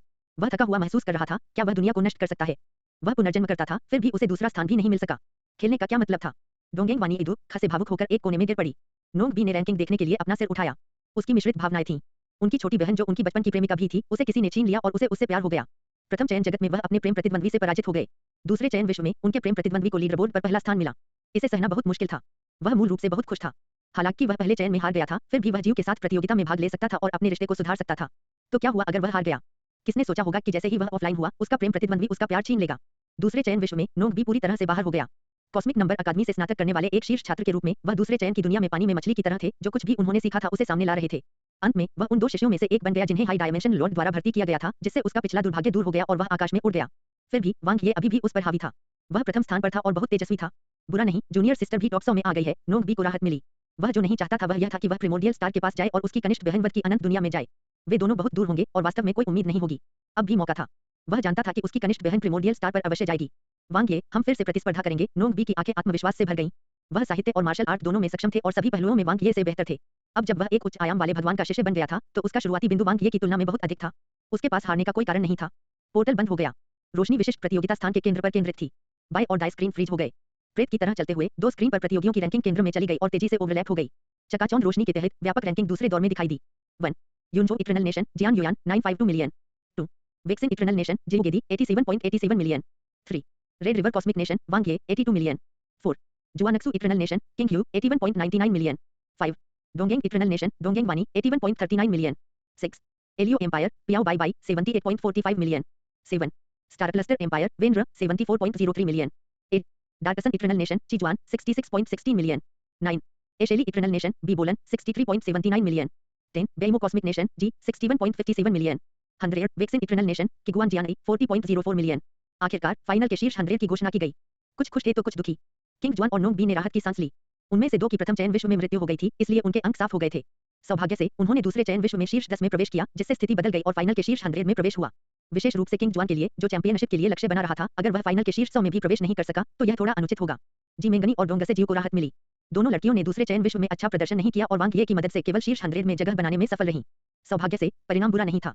फाइनल के नतीजों के बावजूद उन्होंने अपना लक्ष्य हासिल कर लिया था। यह डोंगेंग वानी ने रैंकिंग देखी और खुद पर हंसे। फिर उसकी आकृति प्रकाश की किरण में बदल गई और ऑफलाइन हो गई। जियान युयान ने अपने हाथ में नई प्राप्त सफेद जेड तलवार पकड़ रखी थी। उसके शांत चेहरे पर कोई खुशी नहीं थी। प्रथम स्थान उसके लिए जश्न मनाने लायक कुछ नहीं लगा। यह बिल्कुल स्वाभाविक परिणाम था। इस बात पर ध्यान दिए बिना कि उसके प्रतिद्वंद्वी कौन थे, जियान युयान प्रकाश की किरण में बदल गई और चली गई। तीसरा, वांग ये अंतिम परिणाम से काफी संतुष्ट थे। पहले दो अपने अपने शाश्वत राष्ट्रों के चेहरे थे। विशेष रूप से वेक्सिन इटर्नल नेशन के जिंगेदी को कम नहीं आंका जाना चाहिए। डोंगेंग वानी की तरह उनका प्रदर्शन काफी स्थिर था। हालांकि वह कभी भी प्रथम स्थान नहीं ले पाया था, फिर भी वह शीर्ष 10 में रहा। ऐसा प्रतिद्वंद्वी गलती नहीं करेगा। उसे हराने के लिए किसी को उससे अधिक शक्तिशाली बनना होगा। झपट्टा मारना, झपट्टा मारना। बाई और दाई स्क्रीन पर प्रतियोगियों के नाम एक के बाद एक मंद होते गए। फाइनल में प्रवेश करने वालों को छोड़कर दो चयन दुनिया के शीर्ष 100 प्रतिभागियों को दोनों गुटों द्वारा स्वीकार किया गया था। उनके चेहरे पर उत्साह नजर आया। हालांकि वे इसे अंत तक नहीं बना पाए, फिर भी वे 7 सर्वोच्च मानव गुटों में शामिल हो सकते हैं और उनका असीमित भविष्य हो सकता है। शेष प्रतियोगी या तो निराश थे, आशान्वित थे या घबराए हुए थे। उनके पास अभी भी मौका था। स्लॉटर की अनंत दुनिया और प्रिमोर्डियल स्टार पूरक के रूप में उन प्रतिभागियों की एक छोटी संख्या का चयन करेंगे जिन्होंने अपनी अपनी दुनिया में अच्छा प्रदर्शन किया था। उनका चुना जाना या न होना भाग्य पर निर्भर था। फाइनल में भाग लेने वाले केवल शीर्ष 100 प्रतियोगी ही सर्वोच्च सम्मान के लिए प्रतिस्पर्धा कर सकेंगे और फाइनल के पुरस्कार प्राप्त कर सकेंगे। उन्हें वध की अनंत दुनिया और प्राइमर्डियल स्टार के बीच चयन करने का भी अधिकार होगा। अनंत विश्व, आदिम सितारा, वांग ये ने आह भरी। उसे अभी भी अपने विचारों को व्यवस्थित करना बाकी था। N0.4 प्राइमोर्डियल स्टार में मारा गया था। यह एक रहस्य था, लेकिन एक अलार्म की तरह भी। उसकी मूल योजना आदिम तारे में प्रवेश करने की थी, लेकिन अब वह झिझक रहा था। धीमे चलो, आपके पास विचार करने के लिए 3 साल हैं। वांग ये जल्दी में नहीं थे। उसे केवल 3 साल बाद विकल्प चुनने की आवश्यकता होगी जब सुपरनोवा प्रोडिजी टूर्नामेंट का फाइनल समाप्त होगा। अब उसे बस आराम करने और फाइनल के लिए तैयारी करने की जरूरत है। उन्हें यह स्वीकार करना पड़ा कि जब सुपरनोवा प्रोडिजी टूर्नामेंट अभी शुरू हुआ था, तो वह वास्तव में ब्रह्मांड में शीर्ष सुपरस्टार स्तर की प्रतिभाओं के साथ प्रतिस्पर्धा करने के योग्य नहीं थे। हालांकि जैसे जैसे समय बीतता गया, उसकी ताकत बढ़ती गई। अब उनमें 10 शाश्वत राष्ट्रों की प्रतिभाओं को चुनौती देने का आत्मविश्वास था। देखते हैं कौन मजबूत है। आना 3 साल बाद यह एक बड़ी लड़ाई होगी। रेड रिवर ब्रह्मांडीय राष्ट्र उत्सव की स्थिति में था। FEBOM। यह खबर पूरे स्टारफील्ड में फैल गई और सभी प्रमुख ग्रहों को जश्न मनाते हुए लालटेन और स्ट्रीमर से सजाया गया। वांग ये रेड रिवर कॉस्मिक नेशन के हीरो थे, जो विश्व चयन में पहले स्थान पर आए और दूसरे दौर में तीसरे स्थान पर रहे। उन्होंने अपने प्रभावशाली परिणामों के साथ सुपरनोवा प्रोडिजी टूर्नामेंट के शीर्ष 100 में प्रवेश किया था। जीनियस चयन लड़ाइयों के इतिहास में उनके परिणाम अत्यंत दुर्लभ थे। एक छोटे से लौकिक राष्ट्र का एक प्रतियोगी वह इस स्तर तक पहुंच गया था और 2 सर्वोच्च गुटों में से किसी एक में शामिल होने का विकल्प चुन सकता था। उसका भविष्य उज्जवल था। वांग ये मानव आभासी ब्रह्मांड से लौटे। परिचित साधना कक्ष पूरी तरह से बंद था, जिससे बाहरी दुनिया की सभी आवाजें बाहर आ रही थीं। अपनी खेती से वह स्वाभाविक रूप से महसूस कर सकता था कि उसकी जागीर भीड़ से घिरी हुई थी। जब पहली चयन दुनिया समाप्त हो गई और वह धीरे-धीरे वध की अनंत दुनिया में प्रवेश कर गया, तो 13 शाही परिवार पहले से ही बहुत खुश थे। इस बार उन्होंने दोनों पैरों से फाइनल में कदम रखा था, जिससे रेड रिवर कॉस्मिक नेशन को प्रसिद्ध किया और उनकी प्रतिष्ठा को चमकाया। कोई कल्पना कर सकता है कि 13 शाही परिवार कितने उत्साहित थे। वे खुश रहने के पात्र थे। किसने उनसे कहा कि उनके पास परखने वाली आंखें हों? जिसने भी उसमें निवेश करने का साहस किया उसे पुरस्कार मिलना चाहिए। मुझे प्राइमोर्डियल स्टार का पहला स्थान बहुत आसानी से मिल गया। वांग ये ने ऑनलाइन टिप्पणियों को देखा। कुल मिलाकर अधिक तारीफें हुई।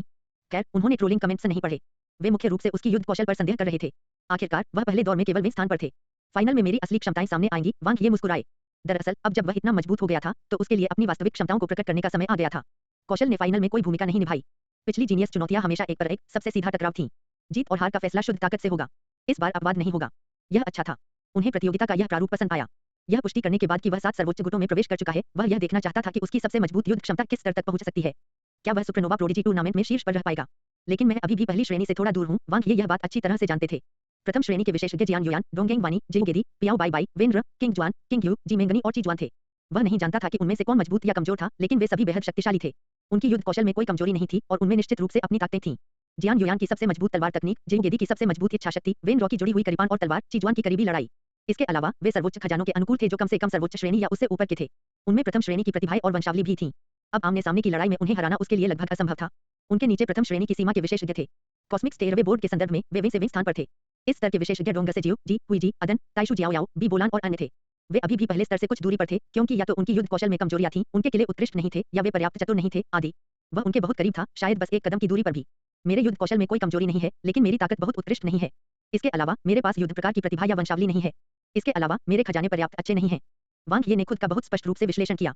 सुपरनोवा प्रोडिजी टूर्नामेंट में सामान्य प्रतियोगियों के लिए एक सर्वांगीण योद्धा एक कुचलने वाली ताकत थी, लेकिन शीर्ष स्तर के विशेषज्ञों के लिए वह औसत दर्जे का था। उनकी प्रतिभा और वंशावली दोनों ही समर्थन प्रकार की थीं। कहने को ज्यादा कुछ नहीं था। मानव जगत की शीर्ष प्रतिभाओं की तुलना में यह अंतर छोटा नहीं था। हालांकि उनकी पिछली सभी पसंद सही थीं। अमृता की प्रतिभा के बिना वह अब तक जीवित नहीं रह पाता। खजाना शिकार की वंशावली के बिना वह उस स्थान तक नहीं पहुंच पाता जहां वह अब है। रेड रिवर कॉस्मिक नेशन और यहां तक कि ताशी स्टारफील्ड में उनकी वंशावली और प्रतिभा पहले से ही शीर्ष पर थी। ऐसा नहीं था कि वह कमजोर था, ऐसा था कि शाश्वत राष्ट्रों की प्रतिभाएं बहुत राक्षसी थीं। लेकिन ब्लू प्लैनेट की विशिष्टता के कारण मेरे पास 2 प्रतिभाएं हो सकती हैं। वांग ये ने मन ही मन सोचा। उच्च आयामी ब्रह्मांड और 7 सर्वोच्च गुटों में प्रवेश करने के बाद उसके पास शीर्ष प्रतिभा प्राप्त करने का मौका होगा। रक्तवंश और प्रतिभा में अंतर बहुत बड़ा है। मैं अभी उनके बारे में कुछ नहीं कर सकता। खजाने में अंतर भाग्य पर निर्भर करता है। वांग ये को अभी भी नहीं पता था कि प्राइमर्डियल स्टार से खजाना कब आएगा। यदि वे इन 3 वर्षों के भीतर आ सकें तो वह एक सर्वोच्च श्रेणी के सर्वोच्च खजाने का मालिक बन सकेगा। युद्ध कौशल में वृद्धि से उदात्तीकरण होगा, लेकिन फिर भी वह अभी भी प्रथम श्रेणी के प्रतिभाशाली लोगों से तुलना नहीं कर सका। इन 2 बिंदुओं के बारे में वह कुछ नहीं कर सका। वह केवल वही कर सकता था जो वह कर सकता था। 3 चीजें। सबसे पहले आंतरिक दुनिया को चरण 3 में अपग्रेड किया जाना चाहिए। यह विशेष रूप से महत्वपूर्ण है। अन्यथा न केवल यह मेरी ताकत नहीं होगी बल्कि यह मेरी कमजोरी भी बन जाएगी। दूसरा, मेरी ताकत समय प्राप्ति है, लेकिन मुझे इसे बाहर लाने के लिए एक निश्चित विधि का उपयोग करने की आवश्यकता है। ब्लू लाइटनिंग केज केवल एक मध्यम श्रेणी की अविनाशी कलाकृति है और स्टैटिक वर्ल्ड एक उच्च श्रेणी का सर्वोच्च खजाना है। मेरे पास शीर्ष श्रेणी का समय प्रणाली सर्वोच्च खजाना भी नहीं है। मेरे खजाने के गुण बहुत खराब हैं। अगर मुझे सर्वोच्च श्रेणी का सर्वोच्च खजाना मिल सकता है तो मैं समय प्रकार के सर्वोच्च श्रेणी के सर्वोच्च खजाने के बदले दिव्य हथियार स्वर्गीय शस्त्रागार में जाऊंगा। यदि मैं इसे प्राप्त नहीं कर सकता तो मैं जाऊंगा और एक करीबान तकनीक की तलाश करूंगा जो समय प्रणाली को जोड़ती है और करीबी मुकाबले में अधिक शक्तिशाली है। तीसरा, संभावित बिंदु। मुझे सभी पहलुओं में अपनी युद्ध क्षमता बढ़ानी होगी। वांग ये के विचार बहुत स्पष्ट थे। उसके पास 3 साल की तैयारी थी जिसमें वह अपना सर्वश्रेष्ठ प्रदर्शन करेगा और बाकी को भाग्य पर छोड़ देगा। यदि सब कुछ ठीक ठाक रहा तो उसे प्रथम श्रेणी की सीमा में प्रवेश करने में कोई दिक्कत नहीं होगी। यदि वह भाग्यशाली होता तो वह प्रथम श्रेणी में भी प्रवेश कर सकता था। यूनजो इटर्नल नेशन, सेलेस्टियल क्लाउड मस्जिद। आकाश में सफेद बादल छाए हुए थे, आकाशीय ऊर्जा अलौकिक थी और धन्य भूमि ऊर्जा से भर गई थी। अध्यापक जियान युयान ने सफेद कपड़े पहने हुए थे। वह बेदाग थी, किसी परी की तरह। हालांकि पहले के अलौकिक और परिष्कृत रूप की तुलना में वह अधिक जीवंत लग रही थी। आपकी समझ सचमुच असाधारण है। शून्य से एक अलौकिक आवाज आई। शिक्षक और विद्यार्थी की तरह स्वर भी भावशून्य था। मैं देखता हूं कि प्राइमोर्डियल स्टार की यात्रा काफी फायदेमंद रही है। स्वयं पर चिंतन करके मैंने अपना सच्चा स्वरूप पा लिया है। जियान युयान ने अपना हाथ अपनी कमर पर रखी सफेद जेट तलवार पर रखा। हजारों महान पथ हैं, लेकिन सभी पथ एक ही मंजिल तक ले जाते हैं। संप्रभु भिक्षुक की आवाज इत्मीनान से थी। यदि आप लड़ना चाहते हैं तो अंत तक लड़ें। अपने संपूर्ण तलवार हृदय के साथ शिखर पर पहुंचे और दिव्य बादल मस्जिद के नाम को बरकरार रखें। हाँ शिक्षक, मैं यूनजो शाश्वत राष्ट्र को गौरव वापस दिलाने का वादा करता हूँ। जियान युयान थोड़ा झुका। आगे बढ़ो। जाते समय आवाज शांत और सुंदर थी। जियान युयान का खूबसूरत चेहरा बादलों की ओर देखा। उसने अपने गुरु के प्रति हृदय से प्रणाम किया। इस विदाई के बाद उसे नहीं पता था कि वह अपने शिक्षक को दोबारा कब देख पाएगी। वह सेलेस्टियल क्लाउड मस्जिद में एक अनुपयुक्त शिष्या थी जो प्रसिद्धि और भाग्य के प्रति उदासीन थी। वह हमेशा प्रथम स्थान के लिए लड़ना चाहती थी। डोंगहेंग शाश्वत राष्ट्र, आखिरकार आप बाहर आने को तैयार हैं। डोंगहेंग सम्राट ने भव्य हॉल में आधी मुस्कान के साथ अपने बेटे को देखा। मैं पहले सिर्फ एकांत में था। डोंगहेंग वानी ने अपना सिर उठाया और कहा, क्या ऐसा है? प्रतियोगिता कैसी थी? डोंगहेंग सम्राट ने अपने बेटे को देखा लेकिन कुछ नहीं कहा। उसे उत्तर पता था तो वह क्यों पूछ रहा था? डोंगहेंग वानी ने कहा, यह कुछ खास नहीं है। मैं अब और नहीं खेलूंगा। क्या आप वापस लेने जा रहे हैं? डोंगहेंग सम्राट चौंक गया। मेरी गांड निकालो। डोंगहेंग वानी गुस्से में था। मेरा मतलब था कि मैं अब उन लड़कों के साथ नहीं खेलूंगा। वे सभी चालाक हैं और उनका दिमाग पिछले वाले से भी तेज काम करता है। डोंगहेंग सम्राट जानबूझकर मुस्कुराए। उन्होंने दूसरे चयन विश्व में प्रतियोगिता देखी थी और जानते थे कि उनका बेटा किसके बारे में बात कर रहा था। डोंगहेंग सम्राट ने कहा, आप सभी अलग-अलग पृष्ठभूमि से हैं। वांग ये एक विनम्र पृष्ठभूमि से हैं। वह अब जहां है वहां तक आ गया है। उसके लिए सामाजिक वर्गों की बाधा को तोड़ना बहुत मुश्किल है। असाधारण अवसरों के अलावा ऐसे व्यक्ति के पास बहुत दृढ़ इच्छाशक्ति होनी चाहिए, अवसरों को पकड़ने में अच्छा होना चाहिए और त्वरित समझदार होना चाहिए। इसीलिए मैं अब उनके साथ नहीं खेल रहा हूँ। डोंगहेंग वानी ने अपनी मुट्ठियां कसकर भींच लीं। मैं सब कुछ पार कर लूंगा। इस तरह हर किसी को केवल अंतिम परिणाम याद रहेगा। मैं डोंगहेंग वानी सुपरनोवा प्रोडिजी टूर्नामेंट का चैंपियन बनूंगा। मुझे लगता है कि अब तुम्हें अपना चेहरा भी नहीं चाहिए। डोंगहेंग सम्राट ने मन में सोचा। उसने अपने बेटे की ओर देखा। तो आप डोंगहेंग नेशनल ट्रेजरी जाना चाहते हैं? हाँ। मैं पहले ऐसा नहीं करना चाहता था लेकिन उन्होंने मुझे मजबूर किया। वे बहुत ज्यादा थे। डोंगहेंग वानी ने बेशर्मी से कहा। मैं एक संगत सहज सर्वोच्च खजाना ढूंढना चाहता हूँ और अपनी पत्नशीलता को ढूंढना चाहता हूँ। मैं इन लोगों को बता दूंगा कि मैं डोंगेंग वानी कितना शक्तिशाली हूँ। भले ही आप चेहरा नहीं चाहते, फिर भी मुझे यह चाहिए। डोंगेंग सम्राट ने सोचा, फिर अपना सिर हिलाया और कहा, अधिक से अधिक एक। डोंगेंग वानी स्तब्ध रह गए और उन्होंने तुरंत कहा, फिर 10 और उत्कृष्ट श्रेणी के ब्रह्मांडीय सर्वोच्च खजाने जोड़ें। ये बच्चा पागल था। डोंगेंग सम्राट को समझ नहीं आ रहा था कि हंसे या रोए। इसे भूल जाओ, उसे वह करने दो जो वह चाहता है। चूंकि तुम्हारे पास दृढ़ संकल्प है, तो जाओ और चैंपियनशिप जीतो। इस बार कुछ भी गलत मत होने देना। डोंगेंग सम्राट ने अपने बेटे की ओर देखा। मैं नहीं करूंगा, डोंगेंग वानी ने अपने दांत पीस लिए और दृढ़ता से कहा, चिंता मत करो पिताजी। मैं इस बार चैंपियनशिप जरूर जीतूंगा। कुछ भी नहीं, वेक्सिन शाश्वत राष्ट्र, हृदय चक्र मंदिर। यह गंभीर और शांत था। क्या आपने इसके बारे में सोचा है? शिकोंग ने अपने शिष्य की ओर देखा, जो उससे भी आगे निकल गया था। हाँ मास्टर, जिंगेदी के चेहरे पर एक शांत और लापरवाह मुस्कान थी। उन्होंने हरे रंग की शूरवीर शैली के कपड़े पहने हुए थे, जो बोल्ड और स्वतंत्र थे। जीवन जेल में यह बेहद खतरनाक है। आज तक ऐसा कोई साधक नहीं हुआ जो सुपरस्टार स्तर के हजारों पुनर्जन्मों से गुजर सके। यहाँ तक कि ब्लैक होल स्तर के विशेषज्ञ भी दुर्लभ हैं जो यह उपलब्धि हासिल कर सकते हैं। शिकोंग ने गंभीरता से कहा, अगर मैं ऐसा नहीं करता, तो मैं खुद को सबसे मजबूत बनने के लिए कैसे मजबूर कर सकता हूँ? जिंगेदी शांत रहे। उन्होंने मुस्कुराते हुए कहा, मैंने कुछ चीजों को समझ लिया है और दूसरे चयन की दुनिया में कुछ प्रगति की है। कोई समस्या नहीं होगी। लगता है आपने अपना मन बना लिया है। शिकोंग ने जिंगेदी की आंखों में देखा। हाँ, जिंगेदी की आवाज शांत और दृढ़ थी। यदि नहीं, तो शीर्ष पर पहुंचने की कोई संभावना नहीं है। केवल अपनी क्षमता को अधिकतम सीमा तक उत्तेजित करके ही मैं सुपरनोवा प्रोडिजी टूर्नामेंट में सबसे मजबूत बन सकता हूँ। शिकोंग ने कहा, वीक्सन इटर्नल नेशन को खुद को साबित करने की जरूरत नहीं है। नहीं, मुझे हारना पसंद नहीं है, जिंगेदी ने मुस्कुराते हुए कहा। वांगलिंग विला। वांग ये ने खेती कक्ष छोड़ दिया। जीवंत और प्रसन्न विला के साथ साथ भीड़ और माहौल को देखकर, जो कि पहले चयन की दुनिया समाप्त होने की तुलना में कई गुना अधिक थी, वह फूट-फूट कर हंसने के अलावा कुछ नहीं कर सका। हर कोई बहुत उत्साहित था। सभी 13 शाही परिवार मुस्कुरा रहे थे, इस हद तक हंस रहे थे कि वे अपना मुंह बंद नहीं कर पा रहे थे। वांग ये ने विनम्रतापूर्वक जवाब दिया क्योंकि वह जाने के लिए तैयार था और आराम करने के लिए केवल विपरीत लिंग के साथ एक शांत जगह ढूंढ रहा था। अचानक झपट्टा मारना। आकाश में एक विश्व प्रक्षेपण दिखाई दिया। एक आश्चर्यजनक शक्ति प्रस्फुटित हुई, जिससे हवा तेज हो गई और बादल एकत्रित हो गए और अंतरिक्ष विभाजित हो गया। दुनिया का दम घुट रहा था। जब वांग ये ने आसमान की ओर देखा तो उसकी आंखें तेज थीं। एक विशाल आकृति ने विश्व प्रक्षेपण पर कदम रखा और स्थानिक दरार से प्रकट हुई। क्षेत्र में एक विशाल आभा छा गई। एक अमर जीवन रूप अवतरित हुआ था। वांग ये बहुत शांत थे। अमर जीवन रूप उसके लिए कोई दुर्लभ बात नहीं थी। वह पहले ही सुपरनोवा प्रोडिजी टूर्नामेंट में अनगिनत बार उनसे लड़ चुका था। वास्तव में उसने एक बार शैतान जाति के अमर जीवन रूप जीवन शिंडी से भी युद्ध किया था। हालांकि यह अमर जीवन रूप बहुत मजबूत था। वह अवर्णनीय रूप से शक्तिशाली था, शिंडी से बिल्कुल अलग स्तर पर। वह आसानी से उसे मार सकता था, लेकिन उसका कोई गलत इरादा नहीं था। यह स्पष्ट था कि उसने अपनी आभा को नियंत्रित कर लिया था और केवल एक अमर जीवन रूप के प्राकृतिक अत्यधिक दबाव को दूर कर रहा था। वांग ये ने 13 शाही परिवारों को देखा जो समान रूप से हैरान थे और अनुमान लगा सकते थे कि दूसरा पक्ष कौन था। प्राइमोर्डियल स्टार की दक्षता बहुत अधिक थी। अच्छी तरह से ले चालाक लड़का अनडाइंग लाइफ फॉर्म ने उसे एक भंडारण अंगूठी फेंकी। ये वे वस्तुएं हैं जो आपने दूसरे चयन विश्व में प्राप्त की थीं। क्या आप इन्हें जांचना चाहते हैं? 13 शाही परिवारों को तुरंत समझ आ गया और वे अतुलनीय रूप से खुश हुए। ऐसे कितने खजाने थे जो आदिम तारे के अमर जीवन रूप को गिनती शब्द का उपयोग करा सकते थे। सुपरनोवा प्रोडिजी टूर्नामेंट में सभी प्रतिभाओं में से वांग ये एकमात्र थे। कोई जरूरत नहीं है। आपको यात्रा करने के लिए परेशान करने के लिए क्षमा करें, वांग ये ने विनम्रता से कहा। आपका स्वागत है। ओह ठीक है, लॉर्ड जिंग युआन ने मुझे आपको एक संदेश भेजने का निर्देश दिया है, द अनडाइंग लाइफ फॉर्म ने कहा। क्या? वांग ये आश्चर्यचकित थे। वह चाहती है कि आप अच्छा प्रदर्शन करें। यदि आप फाइनल में शीर्ष 10 में पहुंच सकते हैं, तो वह आपको अपने आंतरिक संप्रदाय के शिष्य के रूप में ले लेगी। यदि आप चैंपियनशिप जीतते हैं, तो वह एक अपवाद बनाएगी और आपको अपने निजी शिष्य के रूप में ले लेगी। अमर जीवन रूप की आंखें ईर्ष्या से भर गईं। एक निजी शिष्य? ये इलाज काफी महंगा था। उच्च आयाम के स्वामी शायद ही कभी शिष्यों को स्वीकार करते थे। व्यक्तिगत शिष्यों को आमतौर पर सर्वोच्च दर्जा प्राप्त था। केवल उत्कृष्ट प्रदर्शन वाले आंतरिक संप्रदाय के शिष्यों को ही व्यक्तिगत शिष्यों के रूप में स्वीकार किया जाएगा। तथाकथित व्यक्तिगत का तात्पर्य व्यक्तिगत शिक्षण से है। यह काफी दुर्लभ था। 13 शाही परिवारों के होश उड़ गए। उन्होंने सोचा कि वांग ये ने वह महान अवसर खो दिया है जब उन्होंने सार्वजनिक रूप से हाई डायमेंशन लॉर्ड जिंग युआन को अस्वीकार कर दिया था। उन्हें उम्मीद नहीं थी कि न केवल उसने उसे दोष नहीं दिया, बल्कि उसने जैतून की एक और लंबी शाखा भी बढ़ा दी। कृपया उसकी देखभाल के लिए लॉर्ड जिंग युआन को मेरा धन्यवाद दें। वांग ये ने उन्हें धन्यवाद दिया। अमर जीवन रूप ने सिर हिलाया। बिना कुछ और कहे उसने आयामी दरार में कदम रखा और चला गया। विश्व प्रक्षेपण गायब हो गया और दबाव समाप्त हो गया। अंतरिक्ष अपनी सामान्य स्थिति में लौट आया। आदिम तारे के अमर जीवन रूप वास्तव में मजबूत हैं। हमारे शाही परिवार का सबसे मजबूत अमर जीवन रूप भी इस तरह का दबाव नहीं डाल सकता, होंगे सम्राट मार्लो ने आह भरते हुए कहा। यह वैसा ही कैसे हो सकता है? वांग ये ने सोचा। आप बस इतना चाहते हैं कि छोटे ब्लैक होल से गुजरकर और पुनर्जन्म को पार करके असीमित जीवनकाल प्राप्त करें। इसके विपरीत वे सबसे मजबूत शक्ति का पीछा करते हैं। वे जितना संभव हो उतनी ब्रह्मांडीय उच्च आयामी ऊर्जा प्राप्त करने और अपनी ताकत को बदलने के लिए कम से कम सुपर ब्लैक होल से गुजरते हैं। स्तर पूरी तरह से अलग है। आपको इस अवसर का आनंद उठाना चाहिए। वांग ये हुंगमांग सम्राट बेकर ने तुरंत कहा, यह पहले से ही आश्चर्यजनक है। यदि आप एक आंतरिक संप्रदाय के शिष्य बन सकते हैं, तब आपकी स्थिति बेहद कीमती होगी। हाई डायमेंशन लॉर्ड जिंग युआन के लिए आपको इतना महत्व देना दुर्लभ है। मुझे भी ऐसा ही लगता है। वांग ये मुस्कुराए। वह यह चाहती थी, लेकिन शायद वह उसे यह नहीं देना चाहता था। बल्कि वह अभी भी इस बात पर विचार कर रहा था कि उसे प्राइमर्डियल स्टार के पास जाना चाहिए या नहीं। फिर भी उसने खजाना हटा दिया। प्राइमर्डियल स्टार वास्तव में बद की अनंत दुनिया से अधिक उदार है। वांग ये की चेतना भंडारण रिंग में प्रवेश कर गई। दूसरे चयन की दुनिया में उसे जो भी खजाना मिला था, वह रिंग में था, एक भी कम नहीं।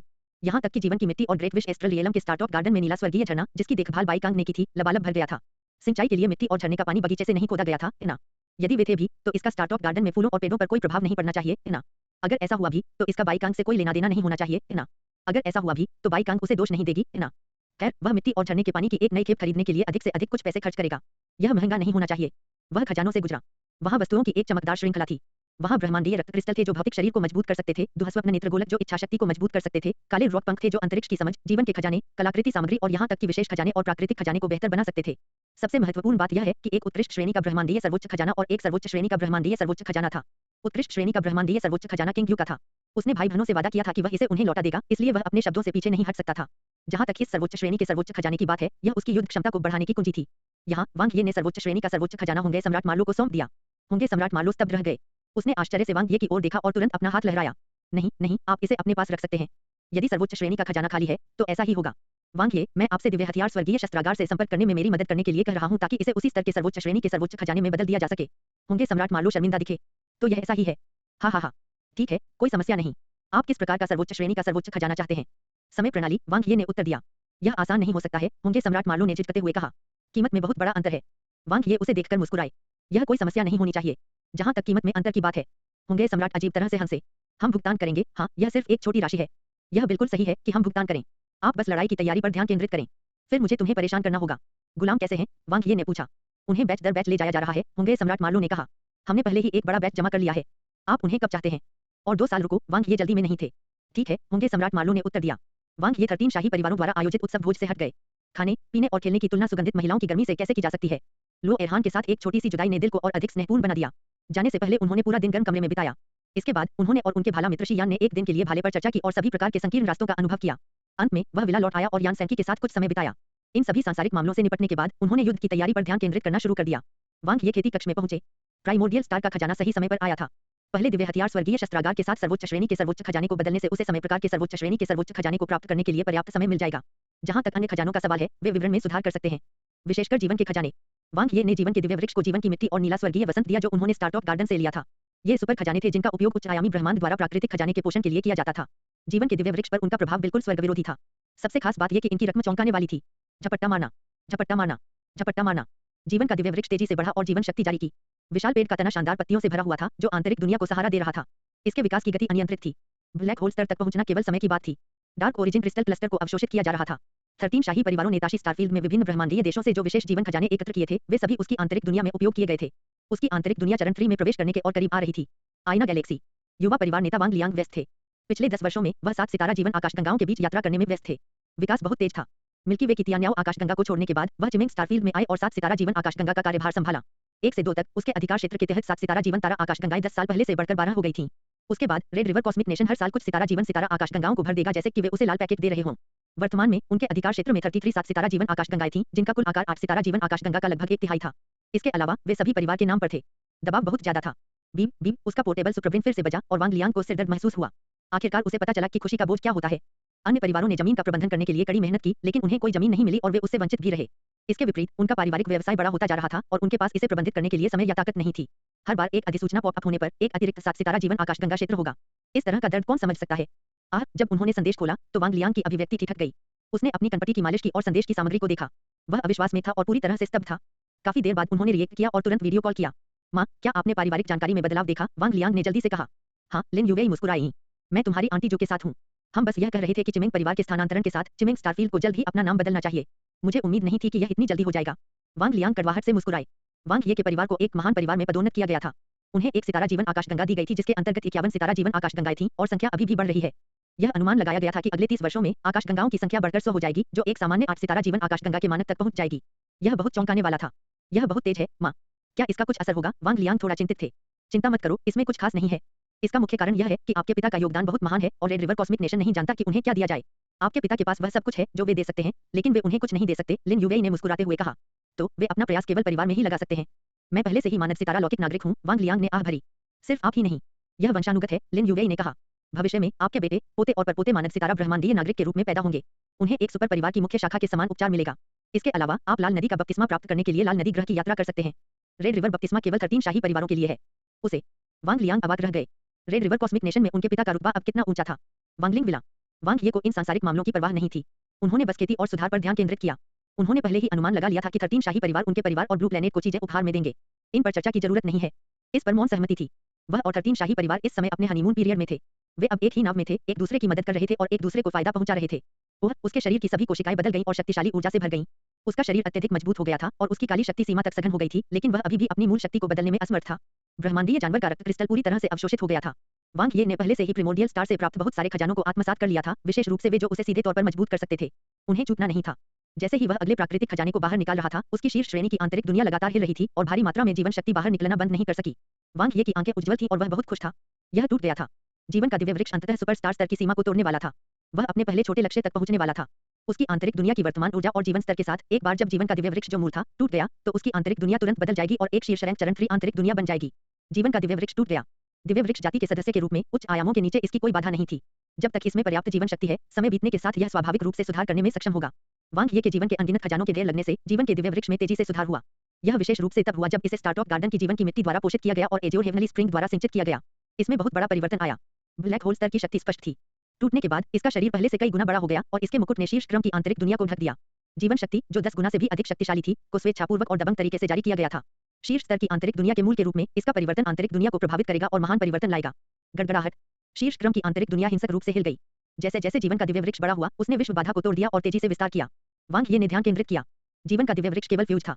वह उसकी शीर्ष श्रेणी की आंतरिक दुनिया के परिवर्तन को नियंत्रित करने की कुंजी थी। महान पद की समझ और संलयन, इच्छा शक्ति का नियंत्रण और क्षेत्र अतिरिक्त जीवन शक्ति की आपूर्ति। जीवन की जीवन शक्ति का दिव्य वृक्ष अकेले उस 10 गुना वृद्धि का समर्थन करने के लिए पर्याप्त नहीं था जिससे शीर्ष क्रम की आंतरिक दुनिया को चरण 2 से चरण 3 तक पहुंचने के लिए गुजरना पड़ा। उस समय उन्होंने अपनी आंतरिक दुनिया को चरण 1 से चरण 2 तक आगे बढ़ाने के लिए कई जीवन शक्ति खजानों का उपयोग किया था। इस बार वह अधिक तैयार था। उसके पास न केवल अन्य ब्रह्मांडीय राष्ट्रों की विशिष्टताएं थीं जिन्हें रेड रिवर कॉस्मिक नेशन ने बदले में प्राप्त किया था, बल्कि उसके पास प्रिमोर्डियल स्टार में प्राप्त जीवन के खजाने भी थे। वे कियानमिन लिक्विड और थाउजेंड मील आइस हार्ट थे। जीवन के 2 खजानों का संयुक्त मूल्य सर्वोच्च श्रेणी के सर्वोच्च खजाने से भी अधिक था। वे शीर्ष स्तर की आंतरिक दुनिया के चरण 2 से चरण 3 तक चरम परिवर्तन का समर्थन करने के लिए पर्याप्त थे। एक उत्तम श्रेणी की आंतरिक दुनिया के लिए उच्चतम विस्तार दर 90 गुना थी। सामान्य सुपरस्टार स्तर के कृषकों के लिए चरण 1 से चरण 2 तक उनकी आंतरिक दुनिया की मानक विस्तार दर 10 गुना थी। ब्लैक होल स्तर के कृषकों के लिए चरण 2 से चरण 3 तक का मानक भी 10 गुना था। यह लगभग 100 गुना तक जुड़ गया। शीर्ष श्रेणी की आंतरिक दुनिया का विस्तार किसी की इच्छा शक्ति और जीवन शक्ति की ताकत पर निर्भर करता है, बशर्ते कि ग्रेड तय हो। किसी व्यक्ति को न केवल पर्याप्त शक्तिशाली होने की आवश्यकता थी, बल्कि उसके पास बहुत सारे खजाने होने की भी आवश्यकता थी।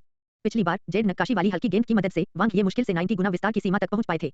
इस बार वह बहुत अच्छी तरह से तैयार था। 30 बार, 40 बार, 50 बार। वांग ये अजय थे। जैसे ही उन्होंने पुनर्जन्म स्लैश सेबर तकनीक अपनाई, उनकी इच्छा शक्ति बहुत पहले ही बदल चुकी थी, इसलिए वह पहले की तुलना में बहुत अधिक सहन करने में सक्षम थे। वह दबाव के बावजूद स्पष्ट चेतना बनाए रखने, दुनिया के संतुलन को नियंत्रित करने, स्वर्गीय दाव के संचालन को बनाए रखने और एक निर्माता की तरह कानूनों को बदलने में सक्षम था। उनकी जीवन शक्ति चरम सीमा तक विस्तारित हो गई और उन पर दबाव बढ़ गया।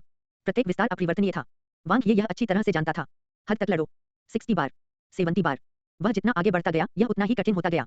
शीर्ष रैंक की आंतरिक दुनिया का विस्तार अपनी सीमा तक पहुंच रहा था और वांग ये भी। 80 बार। उसका चेहरा पहले से ही विकृत था और उसकी आंतरिक दुनिया धीरे धीरे अस्थिर होती जा रही थी।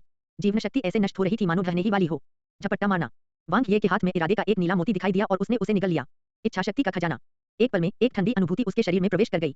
उनकी दिव्य भावना अचानक स्पष्ट हो गई और उनकी थकी हुई और लगभग टूटी हुई इच्छा शक्ति तुरंत ठीक हो गई।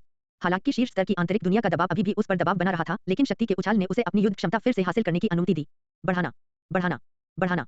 जैसे ही उनकी इच्छा शक्ति अपनी सीमा तक पहुंची, शीर्ष स्तर की आंतरिक दुनिया जीवन शक्ति के साथ जुड़ गई और अपनी सीमा तक विस्तारित हो गई। 90 बार। बूम। जीवन का दिव्य वृक्ष आकाश में लहरा रहा था और असीम जीवन शक्ति ने आसपास के वातावरण को ढक लिया था। शीर्ष क्रम की आंतरिक दुनिया स्थिर हो गई और झटके धीरे धीरे बंद हो गए। चारों रास्ते पूरी तरह से जुड़े हुए थे और अब और विस्तार नहीं कर सकते थे। उत्तम ग्रेड का शिखर 90 गुना। प्रथम चरण की तुलना में उसका आंतरिक संसार 8100 गुना विस्तारित हो चुका था। जब यह चरण 2 पर था तो अपार जीवन शक्ति और दबाव कहीं अधिक था। यहाँ तक कि सुपरनोवा प्रोडिजी टूर्नामेंट में भी उनकी आंतरिक दुनिया शीर्ष पर थी। आखिरकार सुपरस्टार स्तर पर एक इष्टतम ग्रेड शीर्ष रैंक आंतरिक दुनिया का होना लगभग असंभव था। भले ही किसी की आंतरिक दुनिया शीर्ष रैंक और इष्टतम ग्रेड दोनों पर पहुंच गई हो, इसे 2 बार 100 गुना तक विस्तारित करना बेहद मुश्किल होगा। 8100 गुना पहले से ही काफी हास्यास्पद था। सुपरनोवा प्रोडिजी टूर्नामेंट के फाइनल से पहले स्टेज 3 में वांग ये की आंतरिक दुनिया की सफलता ने उनकी युद्ध क्षमता में काफी वृद्धि की थी। प्रथम श्रेणी के प्रतिभावानों की तुलना में वह न केवल हीन नहीं था, बल्कि उससे भी बेहतर था। वांग ये की खेती की गति में भारी वृद्धि हुई। जैसे जैसे उनकी शीर्ष श्रेणी की आंतरिक दुनिया चरण 2 से चरण 3 तक आगे बढ़ी, उच्च आयामी ब्रह्मांड के साथ उनका संबंध घनिष्ठ होता गया और महान पद की उनकी समझ स्पष्ट होती गई। चाहे वह उसके मुख्य शरीर की खेती हो या उसके क्लोन की समझ, वे सभी उच्च स्तर पर पहुंच गए थे। विकास तकनीक की खेती की गति कई गुना बढ़ गई थी, जो चौंकाने वाली थी। लेवल 6 सुपरस्टार लेवल योद्धा 99%। एक योद्धा के रूप में उनकी साधना पहले मध्यवर्ती सुपरस्टार स्तर के शिखर पर पहुंची। कोई अड़चन नहीं थी, लेकिन वांग ये इसे यहीं रोकना चाहते थे और दासों के अगले बैच की कटाई के बाद स्तर बढ़ाना चाहते थे। उन्होंने सुपरस्टार स्तर 6 क्षमता वाले उपयोगकर्ता के रूप में विकास करना जारी रखा। समय तेजी से बीत गया। एक लौकिक वर्ष बाद उनके क्लोन की समझ अपने चरम पर पहुंच गई। Time world F. उसकी आंखों के सामने रोशनी चमक उठी। समय की समझ स्वाभाविक रूप से आई। शीर्ष रैंक चरण 3 की आंतरिक दुनिया अचानक बदल गई। इसने अपनी एक दुनिया बनाई और पूरी तरह से नियंत्रित था। समय के शीर्ष पद टाइम वर्ल्ड की समझ ने उन्हें समय के गहन सार को देखने की अनुमति दी। भले ही यह केवल चरण 1 पर था, समय प्राप्ति के संदर्भ में यह एक आदर्श ऊर्ध्वपातन था। घटना से सार तक और फिर सार का विश्लेषण करते हुए उन्हें समय की रहस्यमय संरचना के हर हिस्से की गहरी समझ थी। पुनः संयोजन का समय। समय की उत्पत्ति एक में सिमट गई।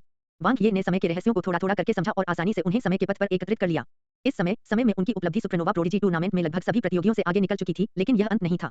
जब संभावित बिंदु अपनी जगह पर आ जाएंगे तो मैं टाइम मिस्ट्री को चरण 4 में अपग्रेड कर दूंगा और अंतर पूरा नहीं किया जा सकेगा। वांग ये बहुत संतुष्ट थे। एक विशेष गुण क्या था? यह था सुपरनोवा प्रोडिजी टूर्नामेंट में प्रथम श्रेणी के विशेषज्ञों में से प्रत्येक के पास एक मुख्य विशेषता थी जिसमें वे सबसे मजबूत थे और अन्य प्रतिस्पर्धियों से ऊपर थे। वेन राव की स्वनिर्मित इच्छाशक्ति चाल, जुड़ी हुई तलवार और करिपान और रक्तरेखा और प्रतिभा का विस्फोट, महान स्थानिक क्षमताओं के साथ एक शीर्ष क्षमता वाले उपयोगकर्ता होने के साथ साथ जी मेंगनी का भ्रम पर ध्यान केंद्रित था। साथ ही चीजुआन की मूल शक्ति जो कि अंदरिंग लाइफ फॉर्म के बराबर थी और चौंकाने वाले करीबी मुकाबले के हमलों से निपट सकती थी। अब जब उनकी समय प्राप्ति में सुधार हुआ था तो उनका मूल और सबसे मजबूत गुण प्रकट हुआ था। समय का पथ कोर का गठन किया गया था और रूपरेखा पूरी हो गई थी।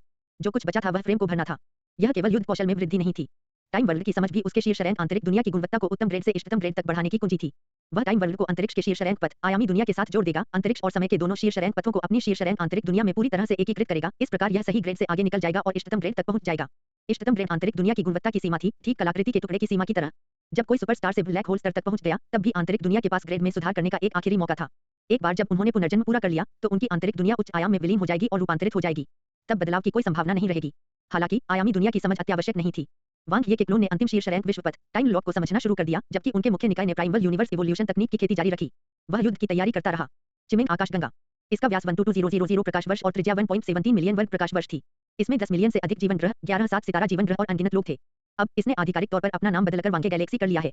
कभी गौरवशाली रहे चिमेंग परिवार का अमर जीवन रूप चिमेंग की मृत्यु के बाद धीरे धीरे पतन हो गया। यह चला गया, सब कुछ चला गया। नए परिवार के नेता चिमेंग सम्राट लोगान चकित थे।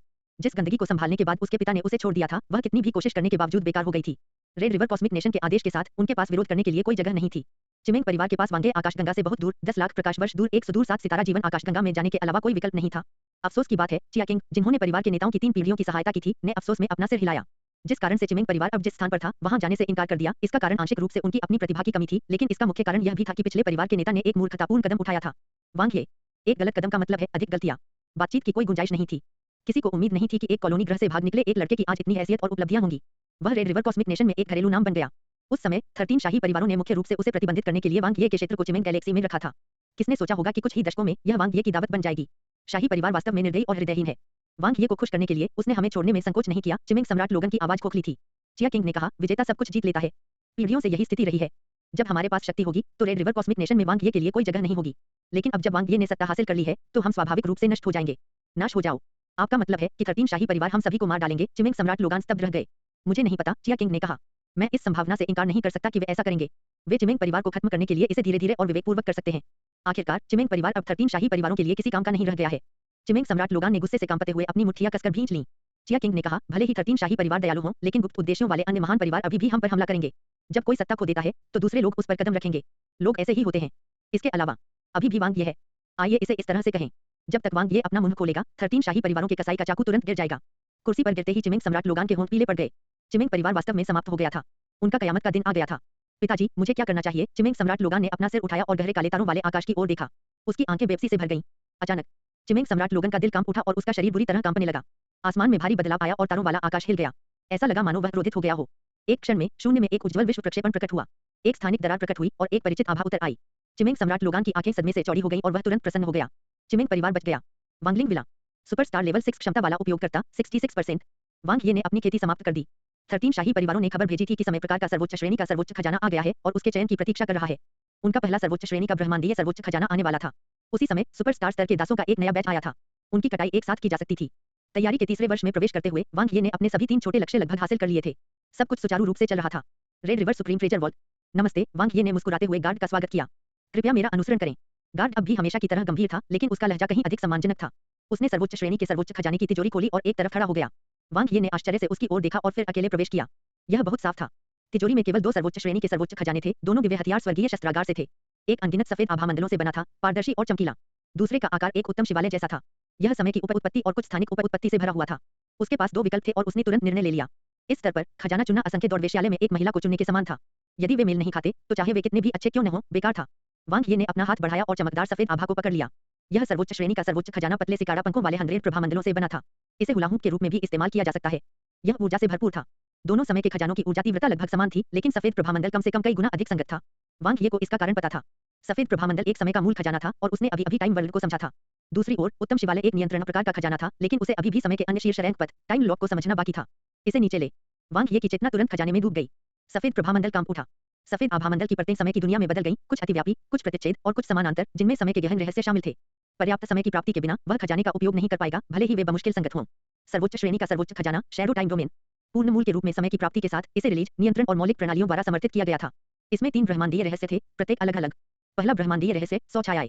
समय के प्रगतिशील पथ के साथ टाइम ओवरलैप मूल के रूप में वह हमला करने के लिए सफेद प्रभामंडल को नियंत्रित कर सकता था। टाइम ओवरलैप की उपलब्धि जितनी अधिक होगी, शक्ति उतनी ही मजबूत होगी।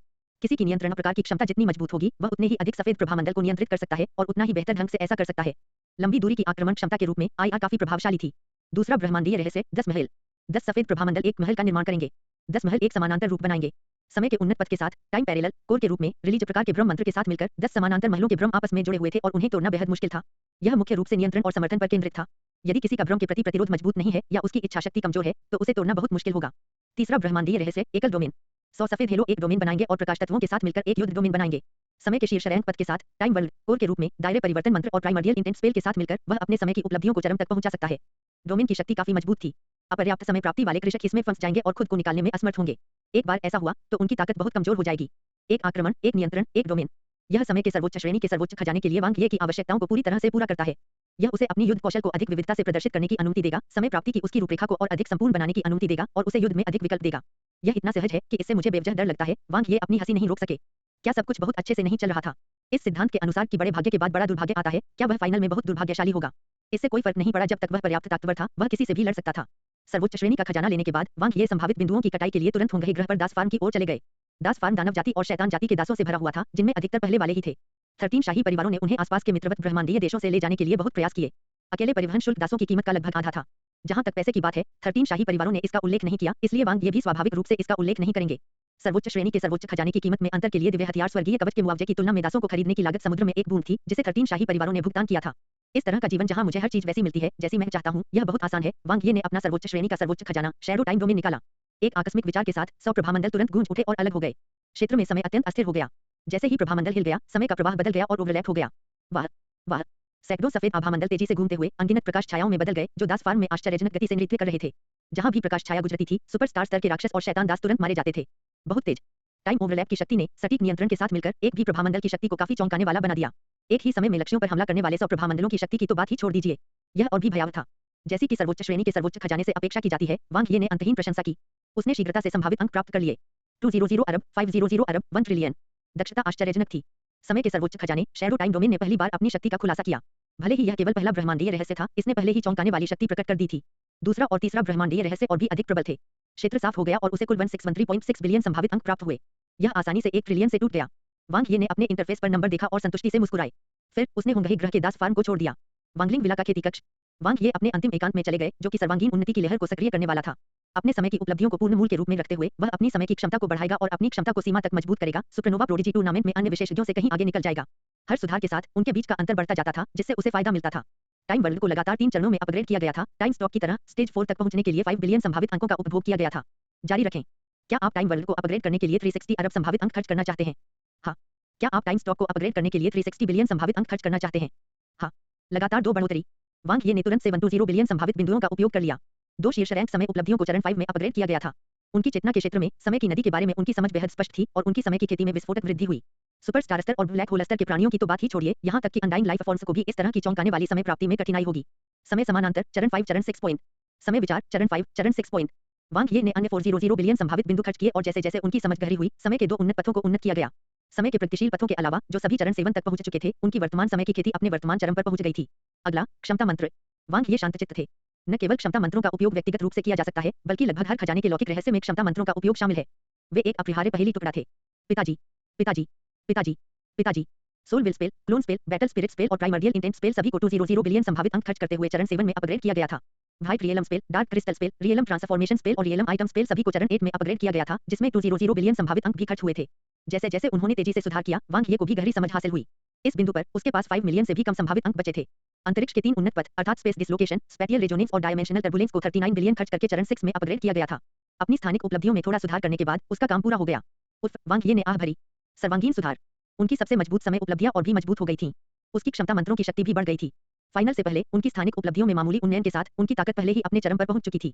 वह आसानी से पहली श्रेणी के किनारे पर पहुंच सकता है और डोंगर से जियो जी, ताइशु शियाओयाओ और अन्य के साथ प्रतिस्पर्धा कर सकता है। भले ही उसके उपकरण, वंशावली और प्रतिभा उनसे कमतर थी, फिर भी वह अन्य पहलुओं से इसकी भरपाई कर सकता था।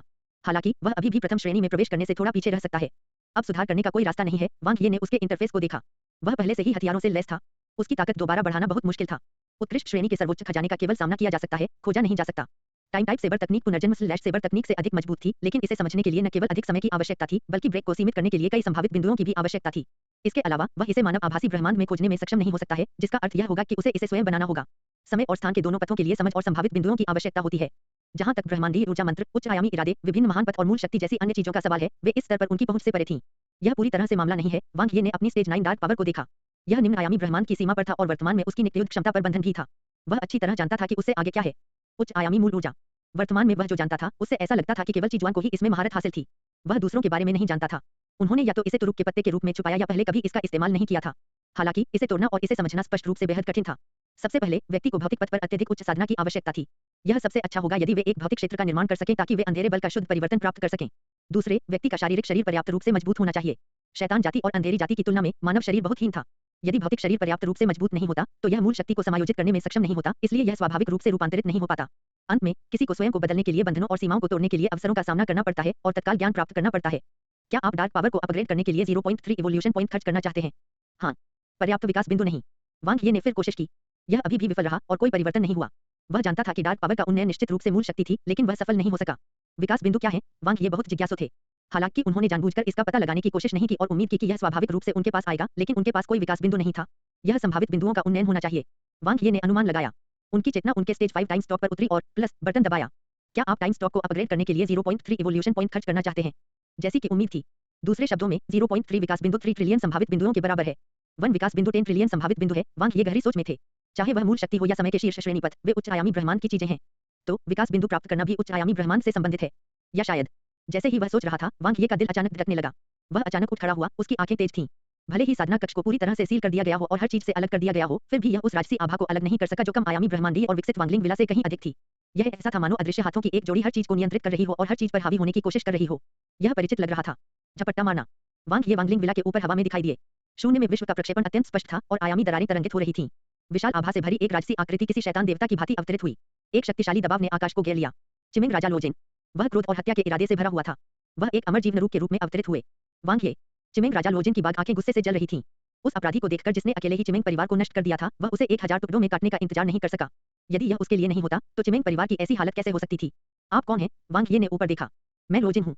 चिमिंग परिवार के पारिवारिक नेता चिमिंग सम्राट लोजिन गुस्से में थे। उनकी आवाज एक बड़ी घंटी की तरह थी। उनकी अजय अमृतसर की जीवन शक्ति दुनिया को हिलाकर रख दी गई थी। ओह, वांग ये समझ गए। मैंने सुना है कि आपके परिवार का मुखिया बदल गया है। क्या यह आपकी वजह से नहीं है? चिमिंग राजा लोजिन अपने दिल में दहाड़ने लगे।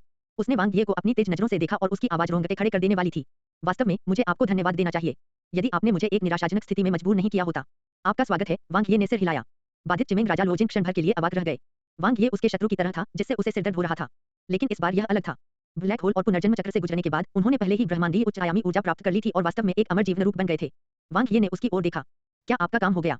चलो लड़ें। अन्यथा जब 13 शाही परिवारों के अमर जीवन रूप आएंगे तो आपके पास मौका नहीं होगा। चिमिंग राजा लोजिन थोड़ा स्तब्ध रह गए। क्या वह स्थिति को नियंत्रित करने वाला नहीं था? ऐसा क्यों महसूस हुआ कि वह अचानक फिर से निष्क्रिय हो गया था? वह स्वाभाविक रूप से वांग ये की ताकत को जानता था। वह एक सुपर जीनियस था जो आकाश में सूरज की तरह था और उसने अमर जीवन रूपों को हरा दिया था।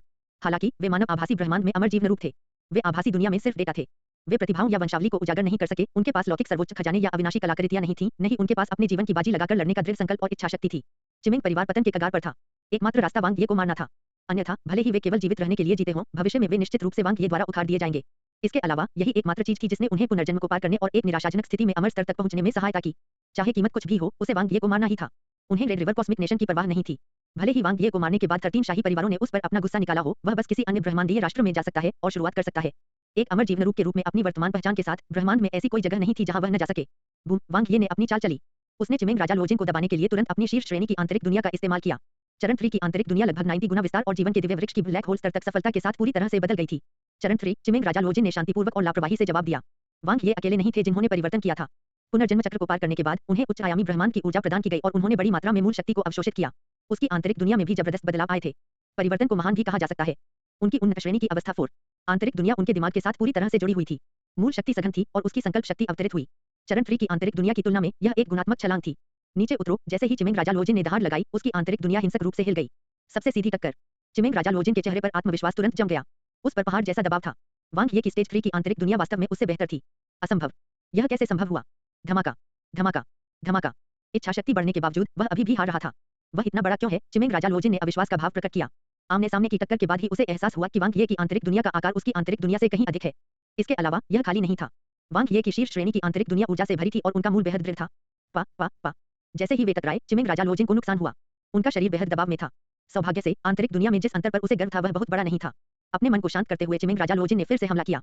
उसके शरीर में गरजती हुई मूल शक्ति उमड़ पड़ी, शक्ति फूट पड़ी।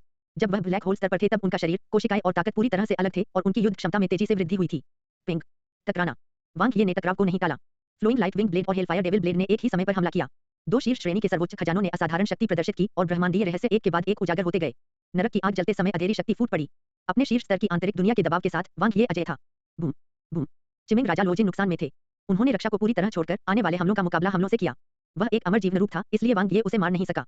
फिर भी वह अभी भी बढ़त हासिल नहीं कर सका। वांग ये के दोहरे ब्लेड बहुत तेज थे। शैतानी ब्लेड की लपटों ने उसकी मूल शक्ति को भस्म कर दिया, जबकि दूसरे ब्लेड ने टाइम ओवरलैप की सफेद रोशनी जारी की। वे आक्रामक और रक्षात्मक दोनों थे। सबसे महत्वपूर्ण बात यह है कि वांग ये की आंतरिक दुनिया में दबाए जाने के कारण उसके लिए कुछ भी करना मुश्किल हो गया। अन्यथा वांग ये अब तक गंभीर रूप से घायल हो चुका होता। सभी बाहर जाओ, चिमिंग राजा लोजिन कोई भी समय बर्बाद नहीं करना चाहते थे। आखिरकार यह होंगे ग्रह था। शीघ्र ही अमर जीवन रूप आएंगे।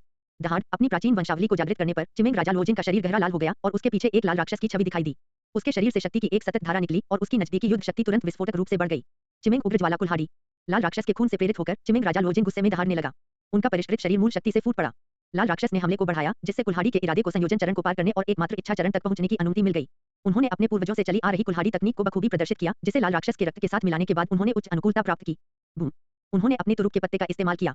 बिना आत्मविश्वास के वह आने की हिम्मत कैसे कर सकता था। नरक में जाओ, वांग ये। चिमिंग सम्राट लोजिन पागलपन की स्थिति में था, उसकी कुल्हाड़ी तकनीक राक्षसी थी। वांग ये के प्रति उनका अंतहीन गुस्सा बढ़ते युद्ध के इरादे में बदल गया, जिससे लाल राक्षस और भी अधिक क्रूर और विस्फोटक बन गया। बजना। ची। वांग ये के दोहरे करीपान जल उठे। पुनर्जन्म स्लैश सेबर तकनीक का तीसरा रूप, जानवर नरसंहार।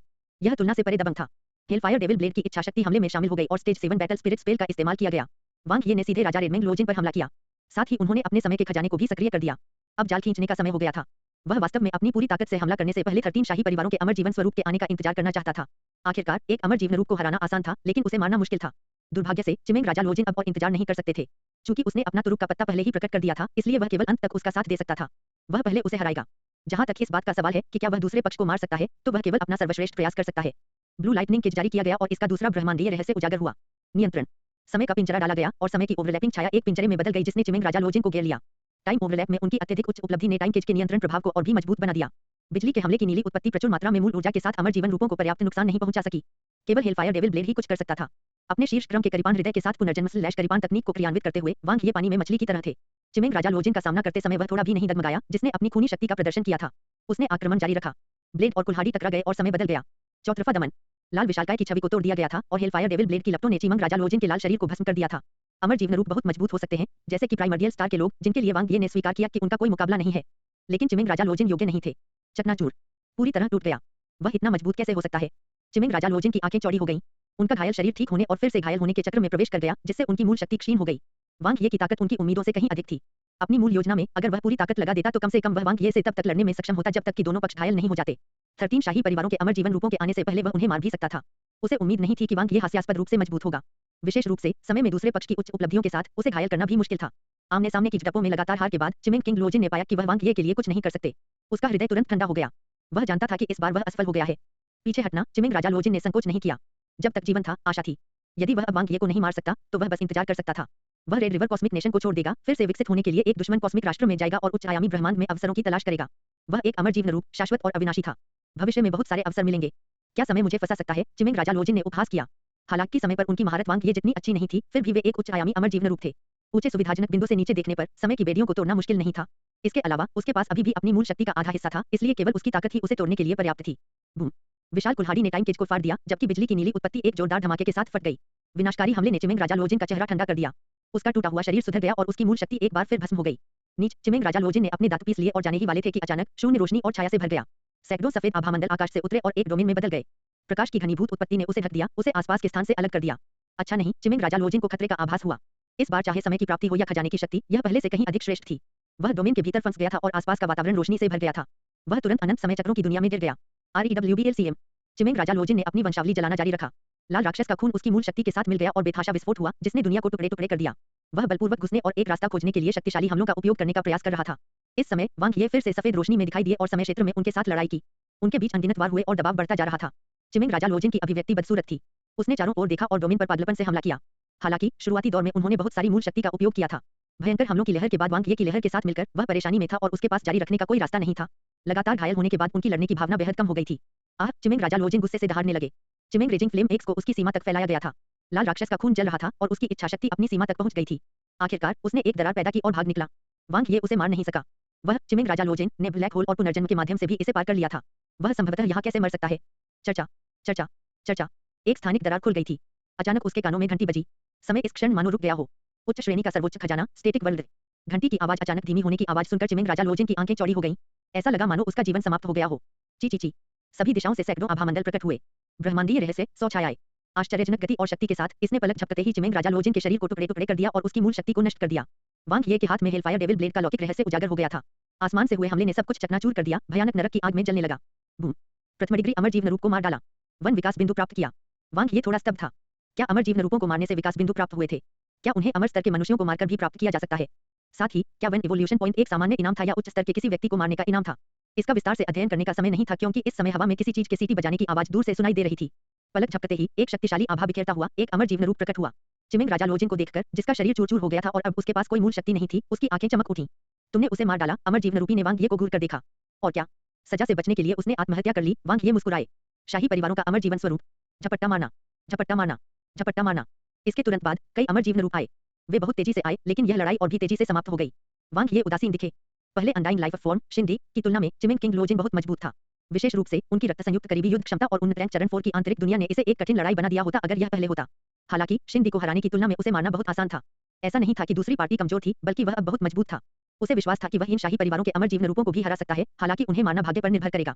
चिमिंग राजा लोजिन को मारने में सक्षम होने का कारण 3 बार के खजाने के साथ-साथ यह तथ्य भी था कि उसने दूसरे पक्ष की नफरत का इस्तेमाल किया था। यदि चिमिंग राजा लोजिन की समय और स्थान में उपलब्धियां थोड़ी अधिक मजबूत होती, तो शायद वह उसे फंसाने में सक्षम नहीं होता। क्या यह जरूरी था? वांग ये ने चिमिंग किंग लोजिन के शरीर को देखा। उनके लिए अमर स्तर तक पहुंचना आसान नहीं था। वह और दूर क्यों नहीं भाग गया? यदि वह वास्तव में अपने लोगों को किसी अन्य ब्रह्मांडीय राष्ट्र में लाता, तो वह उनका पीछा नहीं करता क्योंकि वह बहुत दूर था। आखिरकार उसके पास इतना खाली समय नहीं था। ऐसा कहा जा रहा है कि चिमिंग राजा लोजिन उसे अच्छी तरह से समझते थे। वह जानता था कि अगर वह रेड रिवर कॉस्मिक नेशन में रहेगा, तो वह उसे और चिमिंग परिवार को आसानी से नहीं जाने देगा। किसी दुश्मन को पूरी तरह से उखाड़ना फेंकना बहुत खतरनाक था। यदि भविष्य में चिमिंग परिवार फिर से खड़ा हुआ, तो संकट में पड़ने वाले लोग उसका परिवार होंगे। लेकिन अब खुद ऐसा करने की कोई जरूरत नहीं थी। धत तेरी के हरामी, धिक्कार है बात। होंगे सम्राट मार्लो गुस्से में दौड़े। उसने एक भव्यशाही पोशाक पहन रखी थी और उससे एक अज्ञात सुगंध निकल रही थी। वह अपने कपड़े बदलने का समय भी लिए बिना ही भाग गया था। होंगमांग सम्राट बेकर, होंगिया सम्राट न्यूटन और 13 शाही परिवारों के अन्य नेता भी जल्दी से पहुंचे। होंगही ग्रह पर इतनी बड़ी घटना से वे कैसे चिंतित नहीं हो सकते थे, विशेषकर तब जब हत्या का लक्ष्य रेड रिवर कॉस्मिक नेशन का वर्तमान नायक वांग ये था। वह रेड रिवर कॉस्मिक नेशन का चेहरा थे, एक प्रतिभाशाली उभरता हुआ सितारा जिस पर हर किसी की नजर थी और भविष्य के लिए उनकी आशा थी। अगर उसे कुछ हुआ, तो वे इसे रेड रिवर कॉस्मिक नेशन के लोगों को कैसे समझाएंगे? वे इसे 13 शाही परिवारों को कैसे समझाएंगे? जो कुछ भी उन्होंने पहले निवेश किया था वह व्यर्थ हो जाएगा। क्या आप ठीक हैं, भाई वांग ये? होंगमांग सम्राट बेकर ने चिंता से पूछा। यह एक छोटी सी बात है, वांग ये मुस्कुराए। यह फाइनल के लिए सिर्फ वार्म अप है। हालांकि होंगही ग्रह मुख्य ग्रह है, लेकिन यह थोड़ा असुरक्षित लगता है। क्या मेरी किसी भी समय हत्या कर दी जाएगी? शाही परिवारों के अमर जीव नरूपों के चेहरे उदास हो गए। चिंता मत करो, भाई वांग ये। होंगे सम्राट मार्लो ने चिमिंग राजा लोजिन की लाश को गुस्से से देखा। हम इसे बर्दाश्त नहीं करेंगे। हम पूरी जांच करने का वादा करते हैं। समय आने पर मैं आपको संतोषजनक स्पष्टीकरण देने की गारंटी दूंगा। मुझे आपकी अच्छी खबर का इंतजार है। वांग ये ने ज्यादा कुछ नहीं कहा। वांगटिंग विला, नानते, जिया वुगुआंग, लिंगलिंग, यान सैंकी, यूमिन और अन्य लोग एकत्र हुए। भले ही लड़ाई एक पल में खत्म हो गई थी और वांग ये ने पहले ही खुद को रोक लिया था, फिर भी उच्च आयामी स्तर के करीब की लड़ाई ने इसके आसपास के एक बड़े क्षेत्र को जमीन पर गिरा दिया, जिससे अनगिनत लोग हताहत हुए। वह वास्तव में बहुत पागल है, परिणामों की पूरी तरह से अनदेखी कर रहा है, लिंगलिंग ने कहा। इसके विपरीत चिमिंग किंग लोजिन एक चतुर व्यक्ति है। वह जानता है कि मुझे मारना चिमिंग परिवार की रक्षा करने का एकमात्र तरीका है, वांग ये ने कहा। नानते हंसे। यह अफसोस की बात है कि उसने अपनी ताकत का गलत आकलन किया। वांग ये ने मुस्कुराते हुए कहा, यह भी एक अच्छी बात है। वह मेरे पास आए और मेरी बहुत मेहनत बचाई। अगर मैं गलत नहीं हूं, तो चिमिंग परिवार चला जाएगा। 13 शाही परिवार निश्चित रूप से उन्हें नहीं जाने देंगे। साथ ही वे मुझे कुछ मुआवजा भी देंगे। वे आपको और क्या क्षतिपूर्ति दे सकते हैं? अब आप वे शाही परिवार हैं, रेड रिवर कॉस्मिक नेशन आपको वह देगा जो आप चाहेंगे, यूमिन ने कहा। वांग ये ने कहा, मुझे वास्तव में किसी चीज की जरूरत नहीं है, लेकिन आप लोगों को है। विशेषकर नानते। सुपरस्टार स्तर तक पहुंचने के लिए उसे लाल नदी में केवल एक बपतिस्मा की आवश्यकता है। वहां भाई जिया भी है। यदि वह रेड रिवर कॉस्मिक नेशन को पूरे दिल से उसका पालन पोषण करने में सक्षम कर सकता है, तो वह भविष्य में नानते से आगे निकलने में सक्षम हो सकता है। असंभव, नानते ने घूर कर देखा। जिया वुगुआंग तुरंत ऊर्जावान हो गया। वह नानते से थोड़ा ही पीछे था, लेकिन वह कभी भी नानते से आगे निकलने में कामयाब नहीं हुआ था। नानते की तुलना में जब उन्होंने ब्लू प्लैनेट छोड़ा तो उन्होंने बहुत सारे अवसर खो दिए थे। वांग ये दोनों को देखते हुए जानबूझकर मुस्कुराया। प्रतिस्पर्धा से ही प्रगति होगी। वे सभी नीले ग्रह के अच्छे भाई थे। इसके बाद वह 7 सर्वोच्च गुटों की ओर प्रस्थान करेंगे। उन्होंने आशा व्यक्त की कि वे उन दोनों के लिए उच्च स्तर तक आगे बढ़ने का मार्ग प्रशस्त करेंगे। शायद 5000 साल बाद मानव आभासी ब्रह्मांड द्वारा आयोजित प्रतिभा चयन प्रतियोगिता के दौरान वे ब्लू प्लैनेट से दोनों को मानव ब्रह्मांड में प्रसिद्धि तक बढ़ते हुए देख पाएंगे। निसंदेह उनके लिए उनके वर्तमान स्व से तुलना करना असंभव था। 13 शाही परिवार वास्तव में क्रोधित थे। चिमिंग परिवार, जो मूल रूप से किसी तरह जीवित रह सकता था, अब एक विपत्ति का सामना कर रहा था। वांग ये के पास ऐसे तुच्छ मामलों की परवाह करने का समय नहीं था। 13 शाही परिवारों की मौन स्वीकृति के साथ उन्होंने लाल नदी के किनारे हुआंग के मनोर खरीदा और एक शाही परिवार के उपचार का आनंद लिया। खेती कक्ष में वांग ये ने अपना इंटरफेस खोला। एक नया कॉलम था। सटीक होने के लिए 2 कॉलम थे। विकास बिंदु 1। वांग ये की चेतना विकास बिंदुओं पर गिर गई। वह इसके बारे में कुछ खास नहीं देख सका, लेकिन जिस तरह से उसने उन्हें प्राप्त किया वह संभावित अंक प्राप्त करने के तरीके से स्पष्ट रूप से भिन्न था। बहुत कम नमूने थे। आइए देखें कि क्या युद्ध के मैदान में जाने और किसी अन्य अमर स्तर के शैतान को मारने का मौका है। वांग ये अपने द्वारा प्राप्त विकास अंकों से काफी संतुष्ट थे। 1 विकास बिंदु 10 ट्रिलियन संभावित बिंदुओं के बराबर था। यह दासों की फसल से कहीं अधिक थी। इसके अलावा उसके संभावित बिंदु बाद में उसकी उच्च आयाम साधना को बढ़ाने में सक्षम नहीं होंगे। केवल विकास बिंदु ही काम करेंगे। संभावित बिंदुओं का उपयोग निम्न आयामी ब्रह्मांड में किया जाता है और विकास बिंदुओं का उपयोग उच्च आयामी ब्रह्मांड में किया जाता है। वांग ये हंसे। उनकी प्रतिभा का उपयोग उच्च आयामी और निम्न आयामी दोनों ब्रह्मांडों में किया जा सकता है। 7 सर्वोच्च गुटों द्वारा भर्ती किए जाने की तुलना में यह खुश होने के अधिक लायक था। अन्यथा जैसे जैसे भविष्य में उसका दायरा बढ़ता गया, संभावित बिंदुओं की खपत दसियों खरबों, सैकड़ों खरबों या यहाँ तक कि खरबों खरबों तक हो जाएगी। यहाँ तक कि निम्न आयामी ब्रह्मांड में सभी दासों को मारना भी पर्याप्त नहीं होगा। हालांकि निम्नलिखित यह क्या था? वांग ये बहुत जिज्ञासु थे। यह पहली बार था जब कोई कॉलम पहले से सामने आया था। तार्किक रूप से कहें तो हर कॉलम, चाहे वह इरादा, कॉस्मिक सीक्रेट या इवोल्यूशन पॉइंट्स हो, उसे प्राप्त करने के बाद दिखाई देगा। बहुत अजीब था। इसके अलावा यह उसी समय उनके विकास बिंदुओं के रूप में प्रकट हुआ। वे संबंधित प्रतीत होते थे। क्या इसे सक्रिय करने के लिए उसे कुछ आवश्यकताओं को पूरा करना होगा? क्या यह विकास बिंदुओं से संबंधित था? क्या उसके जीवन स्तर को अमर स्तर तक पहुंचना था? या यह कुछ और था? प्रकृति को अपना काम करने दो, वांग ये ने इसे एक तरफ रख दिया। तब उनकी चेतना अधेरी शक्ति पर केंद्रित हो गई। क्या आप डार्क पावर को अपग्रेड करने के लिए 0.3 इवोल्यूशन पॉइंट खर्च करना चाहते हैं? हाँ। आत्मविश्वास से भरपूर वांग ये अपनी ताकत के साथ एक और ऊंचाई पर चढ़ने की उम्मीद कर रहा था। एक बार जब उसकी गुप्त शक्ति को मूल शक्ति में उन्नत कर दिया गया, तो इससे उसे और भी अधिक ताकत मिलेगी। आपकी शारीरिक शक्ति अपर्याप्त है, क्या आप अपनी डार्क पावर को जबरदस्ती अपग्रेड करने के लिए 0.6 इवोल्यूशन पॉइंट खर्च करना चाहते हैं? वांग ये स्तब्ध था, फिर प्रसन्न था। क्या ऐसी कोई अच्छी बात थी?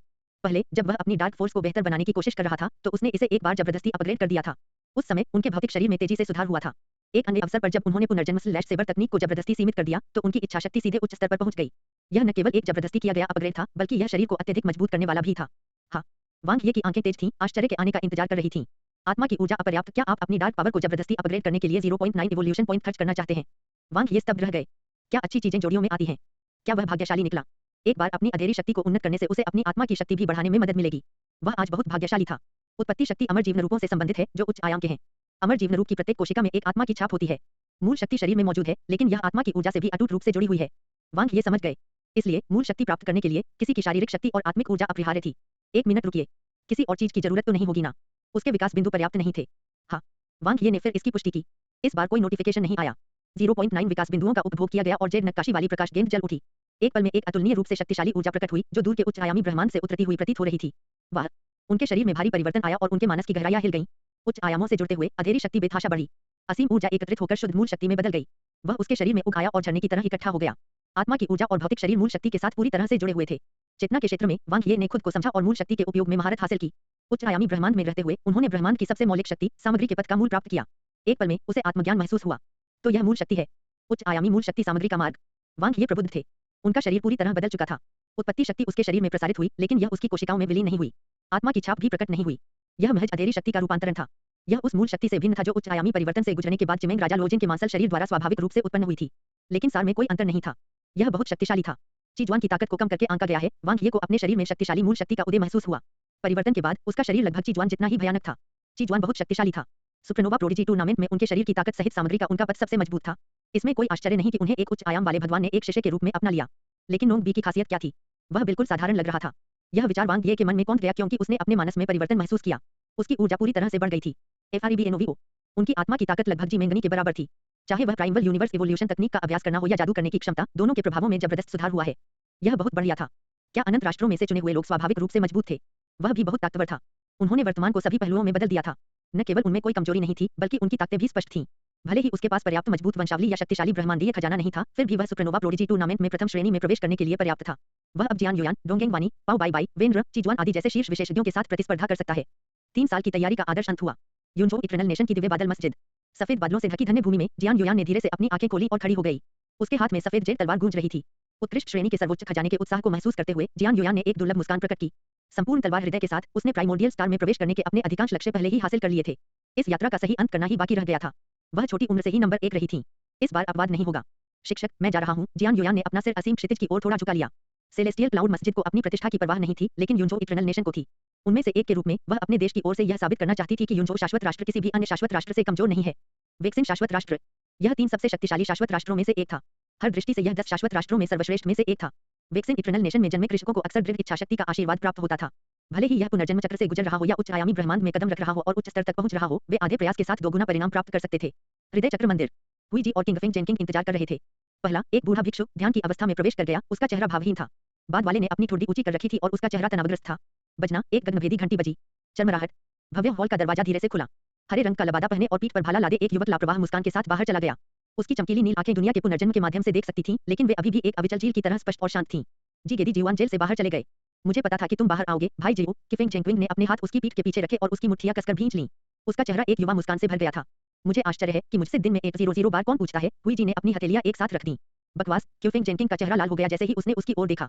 अरे गंजे गधे, तुम्हारी हिम्मत कैसे हुई बकवास बोलने की? हुई जी ने कहा, मैं साधु नहीं हूँ, मैंने बस अपना सिर मुंडवा लिया है।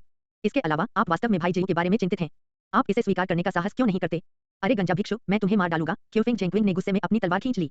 ठीक है, बहस करना बंद करो। प्रतियोगिता के लिए अपनी ऊर्जा बचाकर रखो, जिंग गेदी ने मुस्कुराते हुए कहा। आइए सुपरनोवा प्रोडिजी टूर्नामेंट का सर्वोच्च सम्मान वेक्सन इटर्नल नेशन में वापस लाएं। हाँ, जुआनक्सु कॉस्मिक नेशन। तारों से भरे आकाश में एक सुंदर युवक एक आकर्षक युवा महिला से लड़ रहा था। उनके बगल में शाश्वत और अमर जीवन रूपों का एक काला समूह था। प्रतियोगिता की तैयारी के लिए दिए गए 3 वर्षों में वे पूरे समय संघर्ष करते रहे। उनमें अनंत ऊर्जा थी। हवा में एक सुनहरी आकृति ने संतुष्टि के साथ सिर हिलाया। किंग जुआन, आपकी इच्छा शक्ति पहले ही बन चुकी है। इस प्रतियोगिता में डोंगेंग वानी और जियान युयान के अलावा कोई भी आपका मुकाबला नहीं कर सकता है। शीर्ष पर अपना रास्ता खोलने के लिए मिस्टिक हेवन बैटल एक्स का उपयोग करें। हाँ पिताजी, किंग जुआन ने जन्मजात सर्वोच्च खजाना पकड़ लिया, उसकी आंखें चमक उठीं। किंग ह्यू, आप बुद्धिमत्ता और फुर्तीले दिमाग के साथ पैदा हुए हैं। ऊर्जा के पथ में सुपरनोवा प्रोडिजी टूर्नामेंट में कोई भी आपकी तुलना नहीं कर सकता है। मानव ब्रह्मांड को आश्चर्यचकित करने के लिए अपने अद्वितीय ब्रह्मांडीय ऊर्जा मंत्र का उपयोग करें। हाँ पिताजी, किंग ह्यू ने क्षमता उपयोगकर्ता के जन्मजात सर्वोच्च खजाने को पकड़ लिया और खुशी से मुस्कुराया। सुनहरी आकृति ने एक संतुष्टिदायक अभिव्यक्ति प्रकट की। उनके बच्चे बड़े हो गए थे और अब वे सुपरनोवा प्रोडिजी टूर्नामेंट में प्रसिद्धि हासिल करेंगे। उनका मुकाबला कौन कर सकता था? डोंगहिंग इटर्नल नेशन सबसे पुराने शाश्वत राष्ट्रों में से एक था। सुपरनोवा प्रोडिजी टूर्नामेंट में शीर्ष 100 में देश के काश्तकारों की संख्या सबसे अधिक थी। वे लीडरबोर्ड पर हावी होकर वेक्सन इटर्नल नेशन के बराबर थे। भव्य और राजसी महल में डोंगेंग सम्राट का विशाल शरीर सुनहरी रोशनी से घिरा हुआ था, जिससे वह भव्य दिख रहा था। उनके अधीन डोंगेंग वानी के नेता के रूप में डोंगसेजियो, नोंगबी, कैलोमन, डोंग बायेंग, डोंग योंगचेंग और अन्य प्रतिभाएं एकत्रित हुईं। सुपरनोवा प्रोडिजी टूर्नामेंट का फाइनल शुरू होने वाला है। आप डोंगेंग इटर्नल नेशन का प्रतिनिधित्व करते हैं और हार का जोखिम नहीं उठा सकते। डोंगेंग सम्राट की बाघ जैसी आंखें महल में घूम गईं। उसकी आवाज गहरी थी और महल में गूंज रही थी। जाओ और संपूर्ण मानव ब्रह्मांड को साबित करो कि डोंगेंग शाश्वत राष्ट्र कितना शक्तिशाली है। हाँ, शासक, गौरवशाली प्रतिभाएं जुझारूपन से भरी हुई थीं। क्या आप आश्वस्त हैं, वानी? डोंगेंग सम्राट की आंखें तेज थीं। हाँ, डोंगेंग वानी ने अवचेतन रूप से उत्तर दिया। अचानक उसने अपनी आंखें घुमाई और बोलने ही वाला था कि तभी उसकी नजरें डोंगेंग सम्राट की गरिमामयी निगाहों से मिलीं। वह जो शब्द कहना चाहता था, वह निकल गया और दांत पीस लिए। इस बार मैं अपने पिछले अपमान का बदला अवश्य लूंगा। और यदि आप चैंपियनशिप नहीं जीत सके तो क्या होगा? डोंगेंग सम्राट ने गहरी आवाज में कहा। आह, यह मैं ऐसा होने की संभावना से इनकार नहीं कर सकता, डोंगेंग वानी ने झिझक महसूस करते हुए धीरे से कहा। भाड़ में जाओ। रेड रिवर कॉस्मिक नेशन, हुआंगे मनोर। वांग ये बालकनी पर खड़े थे और शांतिपूर्ण और जीवंत लाल नदी को देख रहे थे। उसके बाईं ओर यूमिन था और उसके दाहिनी ओर यान सैंकी था। वह चुपचाप महान युद्ध से पहले की अंतिम शांति का आनंद ले रहा था। 3 साल की तैयारी के बाद वह तितली की तरह आकार ले चुका था और दूसरे दौर की तुलना में कहीं अधिक मजबूत हो गया था। पहले दौर की तुलना में तो यह और भी अतुलनीय था। वह वर्तमान सुपरनोवा प्रोडिजी टूर्नामेंट में सभी प्रतिभाओं के साथ प्रतिस्पर्धा करने के लिए पर्याप्त था।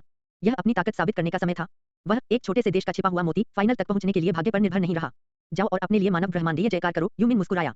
आप सबसे मजबूत हैं, यान सैंकी ने अपनी मुट्ठियां भींच लीं। बिल्कुल, वांग ये मुस्कुराए और दोनों लड़कियों को गले लगाने के लिए अपनी बाहें खोलीं। उसने उनकी मीठी और गर्म सांसों का स्वाद चखा और दुनिया के आनंद का आनंद लिया। काफी देर बाद उसने जाने दिया।